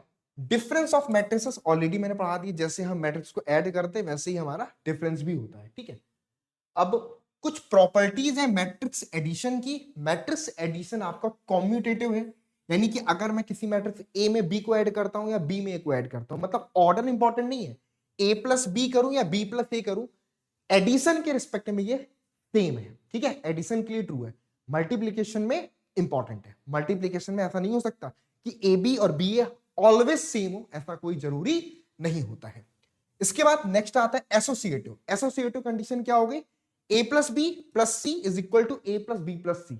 ये भी आपके पास सेम है, यानी कि मैं ए प्लस बी में सी को ऐड कर दूं या बी प्लस सी में ए को ऐड कर दूं, दोनों ही केस में यानी कि ब्रैकेट को अगर शिफ्ट करता हूं तो उससे कोई फर्क नहीं आता है। क्लियर है, ब्रैकेट को चेंज करने से हमारे उस पर कोई फर्क नहीं आता है। क्लियर है बच्चों सभी को, बहुत ही बढ़िया। इसके बाद लिखा है हमारे पास existence of additive identity. Existence of additive identity का मतलब क्या है कि भाई एडिटिव आइडेंटिटी क्या है, यानी कि किसी मैट्रिक्स में क्या ऐड करूं या कौन सी मैट्रिक्स ऐड करूं कि वही मैट्रिक्स मुझको आउटपुट में मिल जाए। एग्जाम्पल के फॉर्म पर एक मैट्रिक्स ए है 1 2 3 4, अब मैं ए में ऐसी कौन सी मैट्रिक्स बी ऐड करूं कि मुझको वापस से ए मैट्रिक्स ही मिल जाए, तो बी मेरे पास यहां पर एडिटिव मैट्रिक्स, एडिटिव आइडेंटिटी कहलाएगी। ठीक है, बी को हम एडिटिव आइडेंटिटी बोलेंगे। तो किसी भी स्क्वायर के लिए या कोई भी मैट्रिक्स के लिए एडिटिव आइडेंटिटी उसी ऑर्डर की जीरो मैट्रिक्स होती है ना, उसी ऑर्डर की जीरो मैट्रिक्स होती है। तो यहां पर अगर मैं ए के रिस्पेक्ट में एडिटिव आइडेंटिटी की बात करूंगा तो ए के रिस्पेक्ट में एडिटिव आइडेंटिटी 0 0 0 0, ये हमारे पास एडिटिव आइडेंटिटी हो जाएगा। एडिटिव इनवर्स की बात करूंगा तो किसी मैट्रिक्स के लिए ए के लिए उसका एडिटिव इनवर्स जो होगा, उसका जो एडिटिव इनवर्स जो होगा वो एडिटिव इनवर्स आपका माइनस ऑफ ए के बराबर होगा। किसके इक्वल होगा, एडिटिव इनवर्स उसका माइनस ऑफ ए के इक्वल होगा। तो ये बेसिकली बेसिक फंडामेंटल कॉन्सेप्ट है ना। एडिटिव इनवर्स का मतलब क्या हुआ कि भैया किसी मैट्रिक्स में मैं ऐसा क्या ऐड कर दूं कि मुझको जीरो मैट्रिक्स मिल जाए। जीरो का मतलब जीरो नंबर नहीं है, जीरो का मतलब जीरो मैट्रिक्स है, क्योंकि दो मैट्रिक्स को जोड़ करके मैट्रिक्स ही बनता है। क्लियर है, पक्की बात। चलिए, तो A plus B is equal to zero, आई बात समझ में, डन है। Okay, everyone clear. हाँ, थोड़ा बहुत आप लोग मुझे जो कुछ बताएंगे, कुछ प्रॉब्लम अगर आपको आ रही होगी तो अपन जरूर डिस्कस कर लेंगे उसको। ठीक है, हाँ जी। सिमिलरली ये कुछ प्रॉपर्टीज हो गई स्केलर मल्टीप्लीकेशन में, और प्लस एडिशन को और इन्वॉल्व कर दिया है। तो K times A plus B is equal to K A plus में के बी। ठीक है, and K plus I times A is equal to K A plus में आई टाइम्स ए। तो ये हमारे पास एडिटिव, वो बोल सकते हैं कि स्केलर मल्टीप्लीकेशन की कुछ प्रॉपर्टीज है। ठीक है, चलिए, अब इस क्वेश्चन में हमसे बोला है find X and Y. X and Y की वैल्यू हमें फाइंड करनी है, जहां पर हमको 2x plus 3y is equal to 2 3 4 0, 3x plus 2y is equal to 3x plus 2y is equal to 2 minus 2 minus 1 and 5, 2 minus 2 minus 1 and 5। ठीक है, चलो, तो यहां पर हमें 2x प्लस 3y और 3x प्लस 2y गिवन है। याद करिए थोड़ा सा कुछ कॉन्सेप्ट कि जब हम क्लास 10th में थे तो हम पेयर ऑफ इक्वेशन सॉल्व करते थे। अब यहां पर है तो कुछ वैसा ही, लेकिन ये सब हो रहा है मैट्रिक्स के साथ में। अब मैट्रिक्स के साथ में अगर हो रहा है तो अब एक्स एंड वाई निकालना है, तो कैसे फाइंड करेंगे। तो एक सिंपल सा कॉन्सेप्ट, जैसा हम इक्वेशंस में करते थे पेयर ऑफ इक्वेशंस में, सेम प्रोसेस करेंगे कि हम इसको एलिमिनेशन मेथड से सॉल्व कर सकते हैं, है ना। और एलिमिनेशन मेथड कैसे अप्लाई होगा कि भाई अगर हम एक्स और वाई में से किसी के भी कॉफिशिएंट को सेम बना लेते हैं तो हमारे लिए एक्स को कैलकुलेट करना और वाई को कैलकुलेट करना काफी इजी हो जाएगा। एग्जांपल के फॉर्म पर here it is given 2x plus 3y is equal to 2 3 4 and 0। Okay, it is 3x and it is 2x। हम अगर किसी को भी सेम बनाएं तो या तो मैं x के कॉफिशिएंट को सेम कर लूं इधर, और we can same the coefficient of y also. तो x के कॉफिशिएंट को सेम करने के लिए 2 और 3 का एलसीएम क्या हो जाएगा, 6। Okay, if we talk about LCM of 2 and 3 it is equal to 6। तो अब x के कॉफिशिएंट को 6 करना है तो हम क्या करेंगे, हम यहां पर 3 से मल्टीप्लाई कर देंगे, मीन्स 3 टाइम्स 2x प्लस में 3y equal to 3 times 2 3 4 and 0 क्या हो जाएगा, 3 2 जा 6x, 3 3 जा 9y, 6x plus 9y equal to 3 2 जा 6, 3 3 जा 9, 3 4 जा 12 एंड यहां पर 0। तो 6x plus 9y equal to 6 9 12 0 क्या हो जाएगा, 6x plus 9y equal to 6 9 and 12 comma 0, ये हो गया। Similarly now 3x plus 2y, 3x plus 2y is equal to 2 minus 2 minus 1 and 5, 2 minus 2 minus 1 and 5. Now if we make it coefficient of x is equal to 6, we have to multiply it by 2. So 2 times 3x plus 2y is equal to 2 times 2 minus 2 minus 1 and 5. Okay, so 2 3 जा 6, हाँ जी 2 3 जा 6x plus 2 2 जा 4 times y equal to 2 2 जा 4 minus में 4 minus में 2 5 2 जा 10। Okay, तो 6x plus 4y is equal to 4 minus 2 and 10। Now we can see 6x plus 9y, 6x plus 4y. If we subtract both the matrix,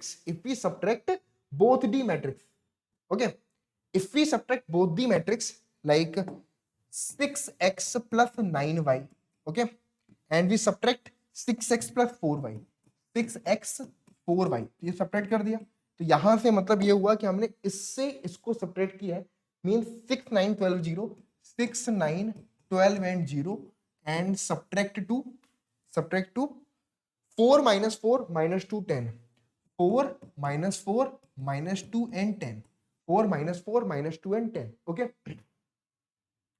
so 6x से minus 6x cancel out, 9y minus 4y is equal to 5 times y. ठीक है, 9y minus 4y all good, ठीक है, 6x 4y 3x 9y, ठीक है, तो 9y minus में 4y is equal to 5y. Okay, now 6 minus 4 is equal to 2, 9 plus 4 is equal to 13, 12 plus 2 is equal to 14, 0 minus 10. Okay, simple. 6 minus 4 2, 9 minus में minus 4, तो 9 plus 4 हो गया, 9 plus 4 आपके पास 13 आ गया, ठीक है, 12 माइनस माइनस तो 12 और माइनस से माइनस ये हो गया 14 and 0 minus 10, so 2 13 14 and 2 13 14 and minus 10, so the value of y is equal to 1 upon 5 times of 2 13 14 and minus 10. Okay, 2 13 14 and minus 10, so we can write it as y is equal to 2 by 5, 2 by 5, 13 by 5 and 14 by 5 minus 10 by 5. Okay, simplify कर सकते हो इसको, वैसे तो और कुछ simplify नहीं होगा, यहां पर हमको आ जाएगा, ठीक है। तो अब ये थोड़ा सा क्वेश्चन मुझे लग रहा है कि भाई मैंने सिर्फ समझाने के लिए इस क्वेश्चन को रखा था, but it is getting quite lengthy, और मुझे लेंदी क्वेश्चंस आपको यहां पर नहीं करवाने, वो भी इस तरीके के जो कि इस टाइप की कैलकुलेटिव बेस्ड कि अब यहां पर y 5 के डिवाइड में आया है, तो अब यहां से x भी निकालना है, अब ये वैल्यू जा करके हमें किसी इक्वेशन पे रखना पड़ेगा, फर्स्ट और सेकेंड, देन हमें x फाइंड होगा। तो आई थिंक अब ये आप कर सकते हो, ठीक है। ओके, तो अब इसको आप फर्दर अपने आप खुद सॉल्व करना है ना, हमें थोड़ा सा समय भी बचाना इंपॉर्टेंट है, हमारे लिए समय की कीमत सबसे ज्यादा है। तो अब इतना आप लोग खुद से आगे का अप्रोच कर रहे हैं ना, कॉन्सेप्ट आपको समझ में आ ही गया होगा, ठीक है ना। ये क्वेश्चन सीयूटी प्रीवियस ईयर में आया था, ठीक है। यहां पर लिखा हुआ A is a matrix 1 upon pi sine inverse x pi tan inverse x upon pi sine inverse x upon pi cot inverse x upon pi pi x, और यहां पर ऐसा कुछ लिखा हुआ है, हमें a माइनस बी फाइंड करना है, ठीक है। सेम क्वेश्चन आपका एनसीईआरटी एग्जाम्पलर में भी गिवन है, ठीक है। चलिए, तो सबसे पहले अगर मुझे a माइनस बी फाइंड करना है तो हम क्या देखेंगे, a माइनस बी क्या हो जाएगा, सब्ट्रैक्ट करना है सीधे सीधे, देखो 1 अपॉन पाई इधर भी है, 1 अपॉन पाई इधर भी है, तो 1 अपॉन पाई तो हम यहाँ पर सिंपल कॉमन रख सकते हैं, इससे हमें कोई फर्क नहीं पड़ रहा, ठीक है। 1 अपॉन पाई को हम क्या कर सकते हैं, कॉमन लेकर के रख सकते हैं, ठीक है। अब इधर से अगर आप देखोगे साइन इनवर्स एक्स पाई है, ठीक है। अब ये सब्ट्रैक्ट कर रहा हूं तो माइनस भी कर रहा हूं, तो ये माइनस ऑलरेडी है, तो यहां पर क्या हो जाएगा, प्लस में कॉस इनवर्स एक्स पाई, ठीक है, प्लस में कॉस इनवर्स एक्स पाई। यहां से देखोगे टेन इनवर्स एक्स अपॉन पाई सब्ट्रैक्ट होगा, ये दोनों कैंसिल आउट जीरो। यहां पर देखोगे ये क्या हो जाएगा, ये दोनों कैंसिल होकर के जीरो। यहां पर ये बचेगा हमारे पास कॉट इनवर्स एक्स पाई, और माइनस है तो फिर प्लस हो जाएगा टेन इनवर्स पाई एक्स, टेन इनवर्स पाई एक्स। Very good. अब एक छोटी सी इनवर्स ट्रिग्नोमेट्रिक फंक्शन की प्रॉपर्टी यहां पर अप्लाई हो रही है। क्या प्रॉपर्टी हो रही है कि साइन इनवर्स एक्स प्लस में cos inverse x is equal to pi by two, है ना। Similarly cot inverse x plus में tan inverse x is equal to pi by two, है ना। और सिमिलरली सेक और कॉसेक इनवर्स के लिए भी ट्रू होता है। तो बेसिकली ये जो सम होता है अगर ये सेम है तो ये पाई बाई टू के इक्वल आता है, ये भी हमारे पास पाई बाई टू के इक्वल आता है। इनवर्स ट्रिग्नोमेट्रिक फंक्शंस में सारी प्रॉपर्टीज ऑलरेडी एक बार आप देखोगे, रिवाइज करोगे। अगर नहीं पढ़ा है तो फिर भी अभी के लिए प्रॉपर्टी आप नोट डाउन कर सकते हैं ताकि आपको आगे पर इसकी हेल्प मिल सके, ठीक है। तो यहां से हमारे पास क्या हो जाएगा, देखो ए माइनस बी और हमारे पास 1 अपॉन पाई तो ऑलरेडी बाहर कॉमन था, तो ये हमारे पास कितना हो जाएगा, पाई बाई टू हो जाएगा, है ना। बाकी ये आपके पास जीरो है, जीरो है, ये भी आपके पास पाई बाई टू। अब 1 अपॉन पाई से मल्टीप्लाई करेंगे तो a माइनस बी हमारे पास क्या आ जाएगा, a minus B is equal to 1/2 zero zero comma 1/2, ये हमारे पास a माइनस बी आ जाएगा। तो ऑप्शन हमारे पास अगर ध्यान से देखोगे a माइनस बी हमारे पास गिवन है, तो इधर से a माइनस बी हो गया, 1 अपॉन टू बाहर ले लोगे तो बन जाएगा 1 0 0 एंड 1, ओके, है ना। We took pi 1/2 as a common from both the rows, okay, means it is a scalar, so if we common any element from a matrix it will be common from each and every element of that matrix, okay। so 1/2 हर जगह से common आ रहा है, मतलब हर जगह से सीधे बाहर आ जाएगा, ठीक है। तो ये आपके पास 1/2 1 0 0 1, और ये क्या है आपकी आइडेंटिटी मैट्रिक्स ऑर्डर 2 की, तो 1/2 I2 हो गया, it is equal to 1/2 I2, clear.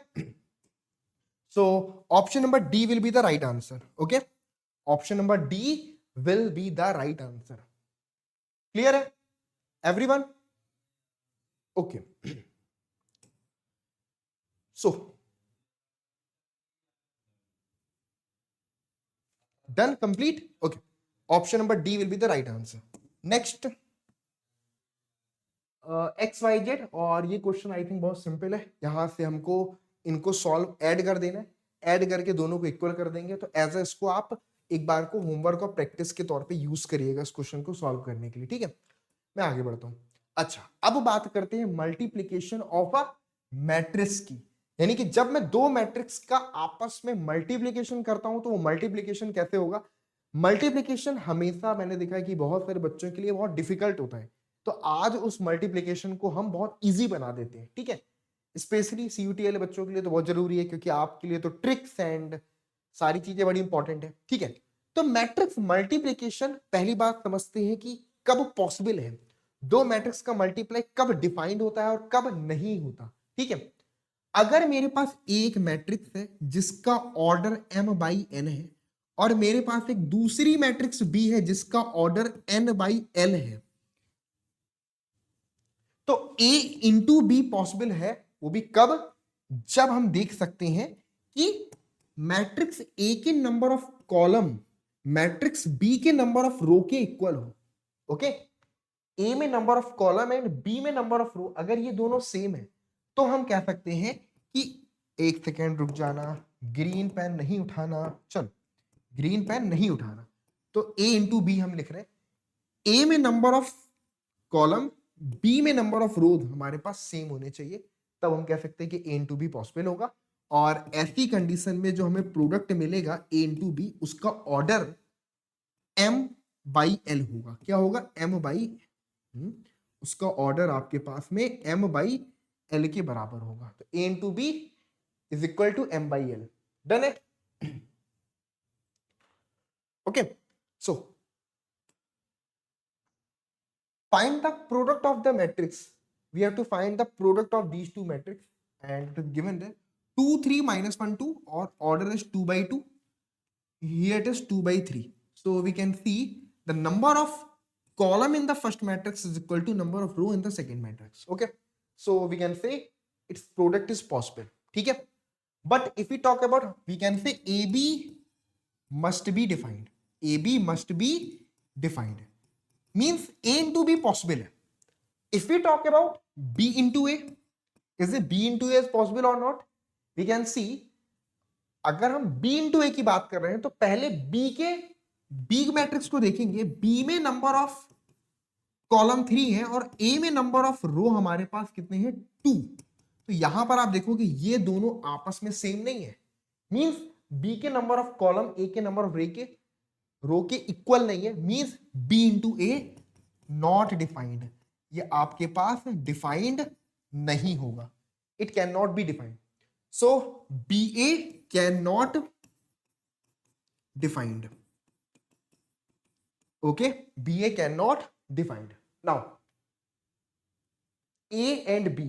Okay, सबसे simple, if we have to multiply A and B, मैं आपको एक रूल और ट्रिक समझा रहा हूं जिससे आपको काफी इजी पड़ेगा. मैट्रिक्स का मल्टीप्लीकेशन, ठीक है? जो भी हमारे पास फर्स्ट मैट्रिक्स है, पहली बात ऑर्डर क्या होगा, ऑर्डर पता चल रहा है 2/3 का ऑर्डर बनेगा. ठीक है, तो सबसे पहला काम आपको जो करना है, फर्स्ट मैट्रिक्स ए के जो रोज है यानी कि 2/3, इसको लिख लेना है 2, 3, -1, 2, -1, 2. क्या किया आपने? फर्स्ट मैट्रिक्स जो है उसके रो को आपको ऐसे लिख लेना है 2, 3, -1, 2. ओके, इसके बाद जो सेकेंड मैट्रिक्स के कॉलम्स हैं, पहला कॉलम क्या है? 1, 2. तो पहले 1, 2 को लिखो. फिर कॉलम क्या है? -1, -3. अगला कॉलम क्या है? 0, 5. बस ये हो गया. क्या करना है? पहले हमें फर्स्ट मैट्रिक्स के रो को ऐसे लिख लेना है 2, 3, -1, 2. फिर जो सेकेंड मैट्रिक्स बी है उसके कॉलम को लिख देना है. कॉलम अगर फर्स्ट कॉलम को देखोगे तो 1, 2 है, -1, -3, 0, 5 है. अब देखो प्रोडक्ट कितना आसान हो जाता है. यहां पर गलती होने के चांसेस ना के बराबर हो जाते हैं. कैसे? 2 को 1 से मल्टीप्लाई किया, 2 1 जा 2, 3 2 जा 6, तो 6 + 2 यहां से आ जाएगा 8. 2 multiplied by -1, it is equal to -2. 3 multiply by -3, it is equal to -9. तो -9 - 2 is equal to -11. Okay, -2 -9 equal to -11. 2 into 0 0, 5 3 जा 15, तो इट इज इक्वल टू 15. ठीक है, -1 इंटू 1, इट इज -1. 2 इंटू 2 4, तो 4 and -1 is equal to 4 and -1 is equal to 3. Now -1 okay, -1 is equal to +1. 2 into -3 is equal to -6. तो we can write it as 1 - 6 is equal to -5. Now -1 and इधर पे अगर हम देखेंगे यहां पर same चीज हो रही है. -1 into 0, it is equal to 0. 5 2 जा 10, इट इज 10. ये हमारे पास प्रोडक्ट निकल करके आएगा. मीन्स यहां पर फिर से हमने ग्रीन पेन को यूज कर लिया है. क्या बात है, क्या बात है. कोई बात नहीं, कोई बात नहीं, रुक जाओ, रुक जाइए, रुक जाइए. बिल्कुल घबराना नहीं है. हाँ हाँ, बिल्कुल भी घबराने की कोई बात ही नहीं है बबुआ. 1 सेकेंड रुक जाओ. ठीक है, ये पूरा इरेज कर देता हूँ, वापस से बता देता हूँ. ठीक है, ये चीज मैं वापस से एक्सप्लेन कर देता हूँ क्योंकि मैंने फिर से कहाँ कहाँ पे ग्रीन पेन यूज कर लिया है. मेरे ख्याल से और कहीं नहीं किया होगा, इसी जगह पे कर लिया होगा. ठीक है, अब की मैं पेन ही चेंज नहीं करूंगा, प्रॉमिस. ठीक है, पूरा प्रॉमिस है कि अब की मैं पेन ही चेंज नहीं करूंगा क्योंकि मैं बार बार भूल जाता हूँ कि मुझे ग्रीन पेन यही यूज करना है. ठीक है, चलो ओके. तो यहां पर जो मैं आपको एक्सप्लेन कर रहा था उसमें बस यही चीज थी. मैं एक बार वापस से एक्सप्लेन भी कर देता हूं कि ए के नंबर ऑफ रो, सॉरी ए में नंबर ऑफ कॉलम्स जो होंगे वो बी में नंबर ऑफ रो के बराबर होने चाहिए, तो हम मैट्रिक्स का प्रोडक्ट डिफाइन कर सकते हैं. ए बी, फर्स्ट के नंबर ऑफ कॉलम सेकंड के नंबर ऑफ रो के बराबर। लेकिन बी ए में क्या हो रहा है, यानी कि बी के नंबर ऑफ कॉलम को अगर आप देखोगे तो वो हमारे पास 3 था, ए में नंबर ऑफ कॉलम को देखोगे तो आपके पास यहाँ पे 2 था, तो 3 एंड 2 आर नॉट सेम। इस कंडीशन में हम कह सकते हैं कि ये डिफाइंड आपका नहीं होगा, नॉट डिफाइंड। सो अब मुझे अगर यहाँ पर ए इंटू बी फाइंड करना है, क्या फाइंड करना है, अगर मुझे यहाँ पर ए इंटू में बी फाइंड करना है तो सबसे सिंपल तरीका ये है कि जो मैट्रिक्स फर्स्ट मैट्रिक्स है इसकी जो रो है ना उनको लिख लो पहले, जैसे कि 2 कॉमा में 3 हो गया और -1 कॉमा में 2 हो गया। उसके बाद यहां पर 1 कॉमा में 2 हो गया आपके पास में, और जो सेकेंड मैट्रिक्स के कॉलम्स हैं, फर्स्ट कॉलम 1 कॉमा 2 ऐसे लिख दिया, सेकेंड कॉलम -1 कॉमा -3 ऐसे लिख दिया, थर्ड कॉलम आपके पास 0 कॉमा 5 है उसको भी ऐसे लिख दिया। अब देखो मल्टीप्लाई कितना इजी और एरर फ्री हो जाता है कि 2 इंटू 1 आपके पास 2 और 3 इंटू 2 आपके पास 6, तो 2 प्लस 3 सॉरी 6 प्लस 2 8 हो जाएगा। 2 इंटू -1 -2, 3 इंटू -3 माइनस में 9, okay. 2 into 0 it is equal to 0, 3 into 5 equal to 15। चल now -1 into 1 equal to -1, 2 into 2 is equal to 4. Now, -1 into -1 is equal to +1 and 2 into -3 equal to minus में 6. -1 and 0 is equal to 0 and 2 into 5 equal to आपके पास 10. Clear है?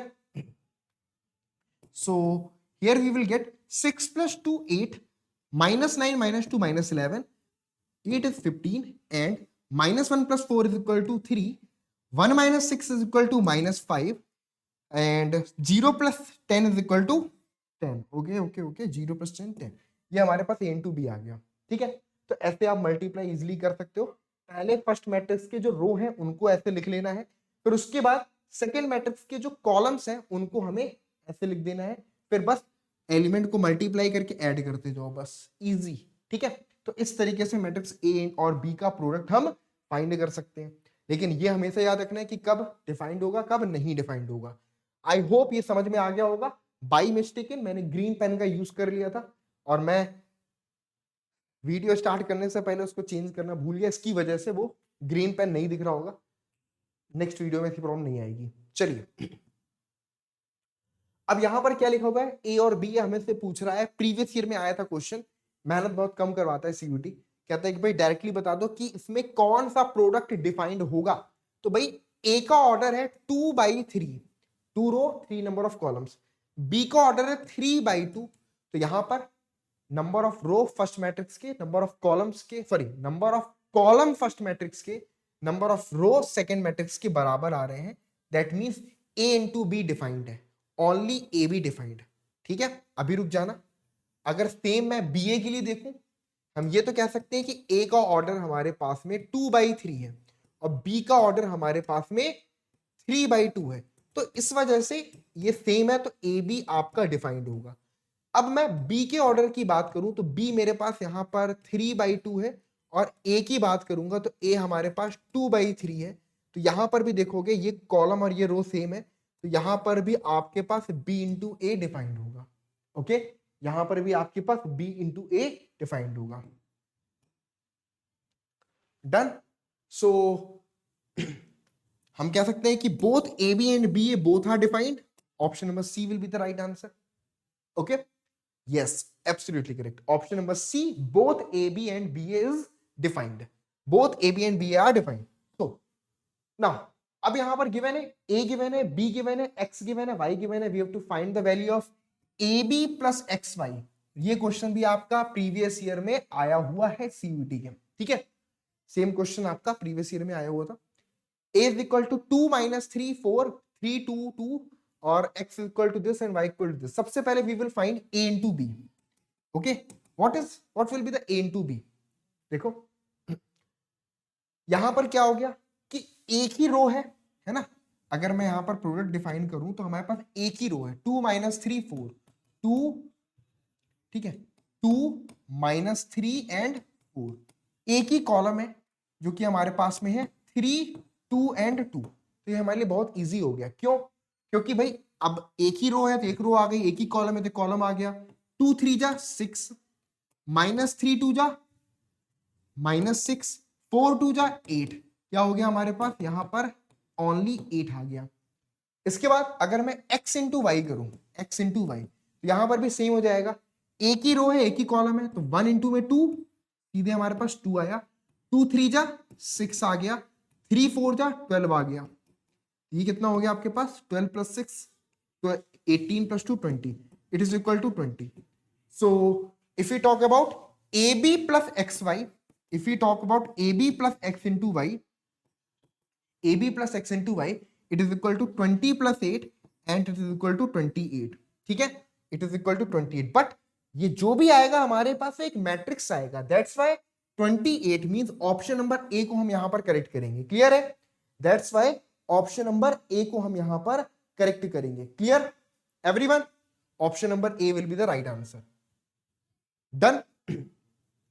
Now यहां पर given है x minus 1 1 0 minus 2 0, then x equals, हमें x की value find करनी है। ये क्वेश्चन भी आपका सीयूटी प्रीवियस ईयर में आया हुआ क्वेश्चन है। यहां पर क्या हो रहा है, सेम काम हो रहा है, एक ही रो है, अच्छा 2 कॉलम से है ना, पहले चेक कर लेते, 1 row 2 number of column, 2 rows and 2 column. अब हमें इसको प्रोडक्ट करना है, तो देखो ध्यान से, एक रो है तो x कॉमा माइनस 1 आ गया, और प्रोडक्ट करेंगे तो एक तरफ आ गया 1 कॉमा माइनस 2, दूसरी तरफ आ गया 0 कॉमा 0, है ना, एक कॉलम तो पूरा का पूरा 0 कॉमा 0 है। यहां से क्या आएगा आपके पास, x आएगा, फिर यहां से आएगा आपके पास प्लस में 2, इधर से आपके पास में 0 आएगा, इधर से भी आपके पास में 0 आएगा। तो इससे हमें क्या पता चला, x प्लस 2 मिला और हमको 0 मिला।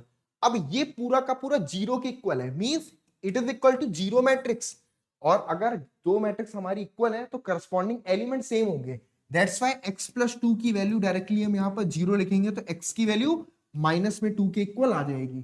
तो option number C will be the right answer. Clear है? Okay, option number C -2 will be the right answer. Okay, done, very good. चलो now the product of these two matrix, इनका matrix का product हमें लिखना है, बहुत ही आसान हमें दिख रहा है, सिंपल सेम तरीका जो हम अप्लाई करेंगे, वो मैट्रिक्स क्या हो जाएगा, ए बी है माइनस बी ए है, ए बी है माइनस बी ए है, तो फटाफट से इसको भी प्रोडक्ट में लिख दो। ठीक है, हाँ जी। तो यहां से हमें क्या दिख रहा है, जल्दी से आ जाइए। हाँ जी, तो अब फर्स्ट मैट्रिक्स की रो ले लो, तो ये हमारे पास ए कॉमा बी हो गया, और माइनस में बी कॉमा में ए हो गया। इसका प्रोडक्ट करेंगे सेकेंड मैट्रिक्स की कॉलम से, दैट इज ए कॉमा में B and minus B comma में ए। तो ये क्या हो जाएगा, A square plus B square, A square plus B square, यहां से हो जाएगा minus A B plus B A 0, ये हो जाएगा आपके पास minus B A plus A B, ये भी 0, यहां से हो जाएगा आपके पास बी स्क्वायर प्लस में A square. So answer is A square plus B square 0 0 and B square plus A square. Very easy. ठीक है, ऑप्शन कौन सा करेक्ट हो जाएगा, option number A will be the right answer. तो अब तो ऐसे सवाल आपको बिल्कुल इजी लग रहे होंगे, और मुझे लग रहा है पहले से भी आने चाहिए। ठीक है, क्योंकि इस टाइप के क्वेश्चंस तो काफी ज्यादा इजी हैं। ओके, हाँ जी, तो प्रॉपर्टीज ऑफ मैट्रिक्स मल्टीप्लीकेशन की बात करूंगा, तो मैट्रिक्स का मल्टीप्लीकेशन आपका जो है वो, उसमें खास बात क्या है कि भाई ये कॉम्यूटेटिव नहीं होता, मतलब a इंटू बी जरूरी नहीं है कि b इंटू ए के बराबर हो ऑलवेज, मतलब हम ये नहीं कह सकते कि a into B into A के हमेशा बराबर होगा। ठीक है, a into B can not be equal to b into A, it is not always same. So matrix multiplication is non commutative. Okay, okay, it can be commutative in such some cases, okay, it can be commutative in some cases, but in not in every cases। okay, ठीक है जी। तो associative rule follow होता है, a into में B C, A B into C same है।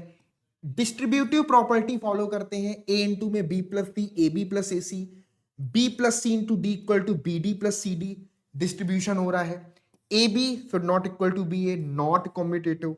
A B equal to A C implies B is not equal to C, है ना। तो ये कुछ हमारे पास बेसिक प्रॉपर्टीज है जो हमें दिमाग में रखनी है, इसको अच्छे से पढ़ लो, सुन लो। ठीक है, अगर कोई मैट्रिक्स का स्क्वायर उसी मैट्रिक्स के इक्वल है तो उसको हम आइडेम्पोटेंट कहते हैं, डायरेक्ट डेफिनेशन आ जाती है। Which one of the following is idempotent? तो if A square is equal to A then it is called idempotent.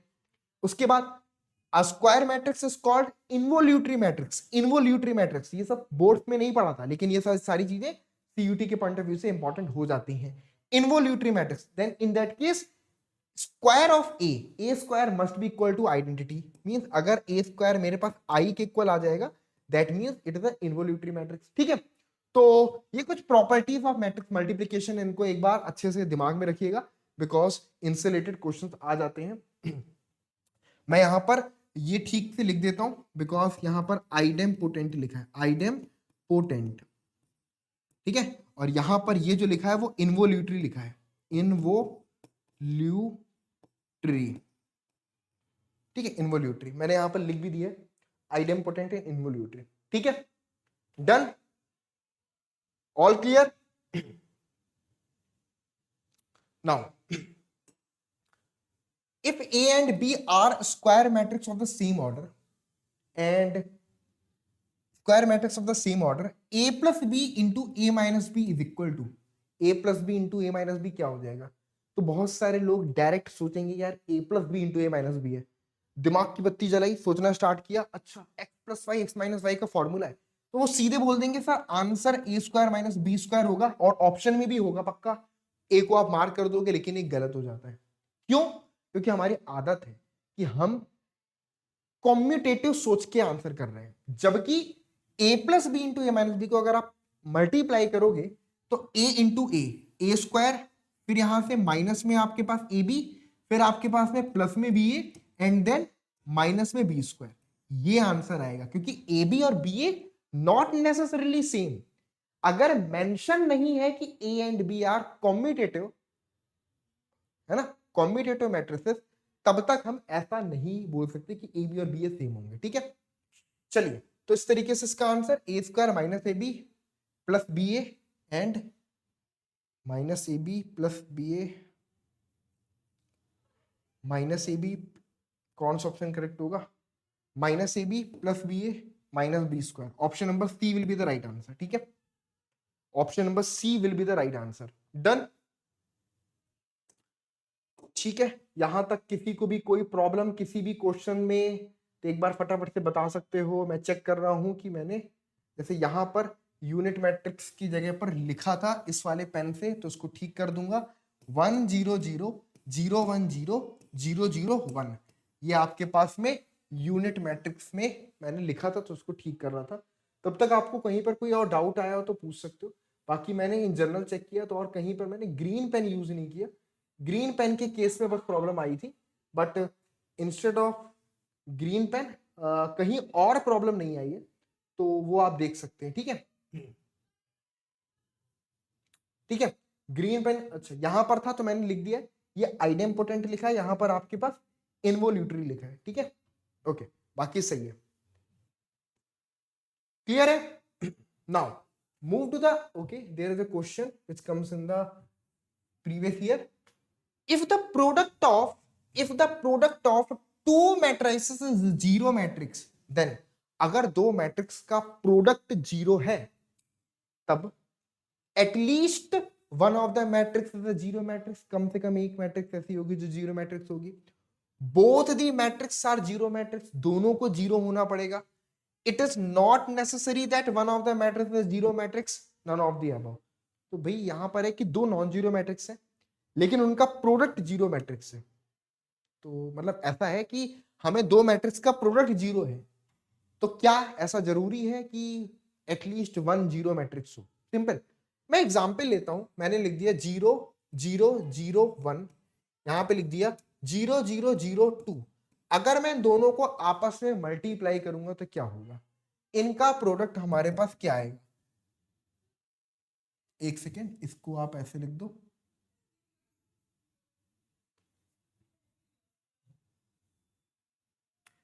ठीक है, अब ठीक है। अब इन दोनों को अगर मैं मल्टीप्लाई करूंगा, यहाँ पे ये हमारे पास पूरा जीरो जीरो आएगा, फिर यहां से मल्टीप्लाई करूंगा तो ये भी हमारे पास जीरो जीरो आएगा। आप देख सकते हैं दोनों मैट्रिक्स का प्रोडक्ट मुझको जीरो मैट्रिक्स आ रहा है, बट दोनों मैट्रिक्स नॉन जीरो है। नॉन जीरो है भाई, एक एलिमेंट भी नॉन जीरो है तो वो नॉन जीरो मैट्रिक्स होती है, ठीक है। तो इसका मतलब है कि it is not necessary that one of the matrix is a zero matrix. तो इसका आंसर ऑप्शन नंबर सी है ना। ये कोई जरूरी थोड़ी है कि कोई मैट्रिक्स आपके पास जीरो हो, यानी कि दो नॉन जीरो मैट्रिक्स का प्रोडक्ट भी जीरो मैट्रिक्स हो सकता है, ठीक है। दो नॉन जीरो मैट्रिक्स का प्रोडक्ट भी आपका जीरो मैट्रिक्स के इक्विवेलेंट हो सकता है, ये बात ध्यान में रखिए। क्लियर है? डन। दो नॉन जीरो मैट्रिक्स का प्रोडक्ट भी जीरो मैट्रिक्स हो सकता है। ओके, ट्रांसपोज समझते हैं। ट्रांसपोज का मतलब क्या होता है कि अगर किसी मैट्रिक्स के सभी रो को कॉलम्स में कन्वर्ट कर दिया जाए या सभी कॉलम्स को रोज में कन्वर्ट कर दिया जाए तो उसको हम ट्रांसपोज मैट्रिक्स बुलाते हैं। Means if A is a matrix like 1 2 2 3 4 5, ए हमारे पास मैट्रिक्स है। अगर मैं इस मैट्रिक्स का ट्रांसपोज करूंगा तो क्या होगा? तो जो रो है उसको कॉलम, यानी कि जो रो है उसको हम कॉलम में कन्वर्ट कर देंगे। किस में कन्वर्ट कर देंगे? बिल्कुल, देखो जैसे 1 2 2 3 एंड 4 5, ये इसका ट्रांसपोज हो गया। ट्रांसपोज को हम ए डैश और ए की पावर ऐसे टी लगा करके भी रिप्रेजेंट करते हैं। यहाँ पे टी है, ठीक है। ए डैश और टी से भी रिप्रेजेंट करते हैं, ये डैश लगा हुआ है। यानी कि रोज को कॉलम्स में कन्वर्ट कर दो या कॉलम्स को रोज में कन्वर्ट कर दो तो वो मैट्रिक्स का ट्रांसपोज हो जाता है, ठीक है। और ट्रांसपोज की कुछ इंपॉर्टेंट प्रॉपर्टीज है कि किसी मैट्रिक्स के ट्रांसपोज का ट्रांसपोज वही मैट्रिक्स हो जाता है। एडिशन में ट्रांसपोज डिस्ट्रीब्यूट हो जाता है, यानी कि A transpose plus B transpose. Scalar से मल्टीप्लाई करने से कोई फर्क नहीं पड़ता है, स्केलर को बाहर करके ट्रांसपोज कर सकते हैं। Fourth property is very important, when we apply transpose in the product of two matrix, means A B के प्रोडक्ट में ट्रांसपोज अप्लाई किया तो this will be equal to B transpose into में ए ट्रांसपोज। ये हमारा reversal law है for the transpose of matrix, for the transpose of matrix, reversal law. Okay, same ऐसा ही कुछ कॉन्सेप्ट हम मैट्रिक्स के इनवर्स में भी पढ़ते हैं। जब दो मैट्रिक्स का इनवर्स फाइंड करते हैं तो वहां भी हम ऐसा कुछ पढ़ते हैं ना कि ए इंटू बी प्रोडक्ट का इनवर्स जो होता है वो बी इनवर्स इंटू में ए इनवर्स के इक्वल होता है, अनलेस और अनटिल वहां पर मतलब ए और बी दोनों इन्वर्टेबल मैट्रिक्स होनी चाहिए, तब उस केस में हम बता रहे हैं कि बी इनवर्स इंटू में ए इनवर्स होता है। बस ए और बी को इन्वर्टेबल होना जरूरी है। तो यहां भी रिवर्सल लॉ अप्लाई होता है, यहां भी रिवर्सल लॉ अप्लाई होता है। ये ट्रांसपोज के लिए है, ये इनवर्स के लिए अप्लाई होता है, दोनों डिफरेंट है, ठीक है। चलिए, तो ये हमारे पास properties of transpose of matrix है। इससे रिलेटेड कुछ इंपॉर्टेंट और स्पेशल टाइप की मैट्रिक्स भी आती हैं जो कि हमारे पास symmetric and skew symmetric matrix में आती हैं। जब मैं बात करता हूं सिमेट्रिक मैट्रिक्स की, okay, when we talking about symmetric matrix, तो if A transpose equal to A, then A is called symmetric matrix. Symmetric matrix. Okay. Let's take an example. Standard form of symmetric matrix. If we are taking an example, we will take 3 by 3 order matrix. Okay. So diagonal element can be any number A, B, C, but non-diagonal element पर थोड़ा focus करिएगा. It can be in the form of GG, है ना? It can be in the form of GG, FF and DD. Okay. Now, if we transpose or if you will find the transpose of this matrix, that will be equal to A. वो भी आपके पास A के equal होगा. So अगर हम transpose करेंगे तो AGF, GBD और FDC, तो ये हमारे पास कह सकते हैं कि यहां पर A ट्रांसपोज आपका A के इक्वल है, ठीक है। A ट्रांसपोज आपका A के इक्वल है, ठीक है। Now what is skew symmetric matrix? If A transpose equal to minus of A transpose आपके पास माइनस ऑफ A के बराबर है। किसके बराबर है? A ट्रांसपोज आपके पास माइनस ऑफ A के इक्वल है, then we can say A is a skew symmetric matrix. A is a skew symmetric matrix. A आपके पास कैसी मैट्रिक्स होगी? ए आपके पास में स्क्यू सिमेट्रिक मैट्रिक्स होगी if A dash is equal to minus of A.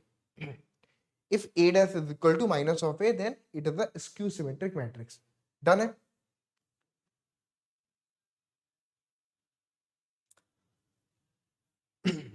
Done? Clear? Let's take an example of a skew symmetric matrix. I am going to take a standard example.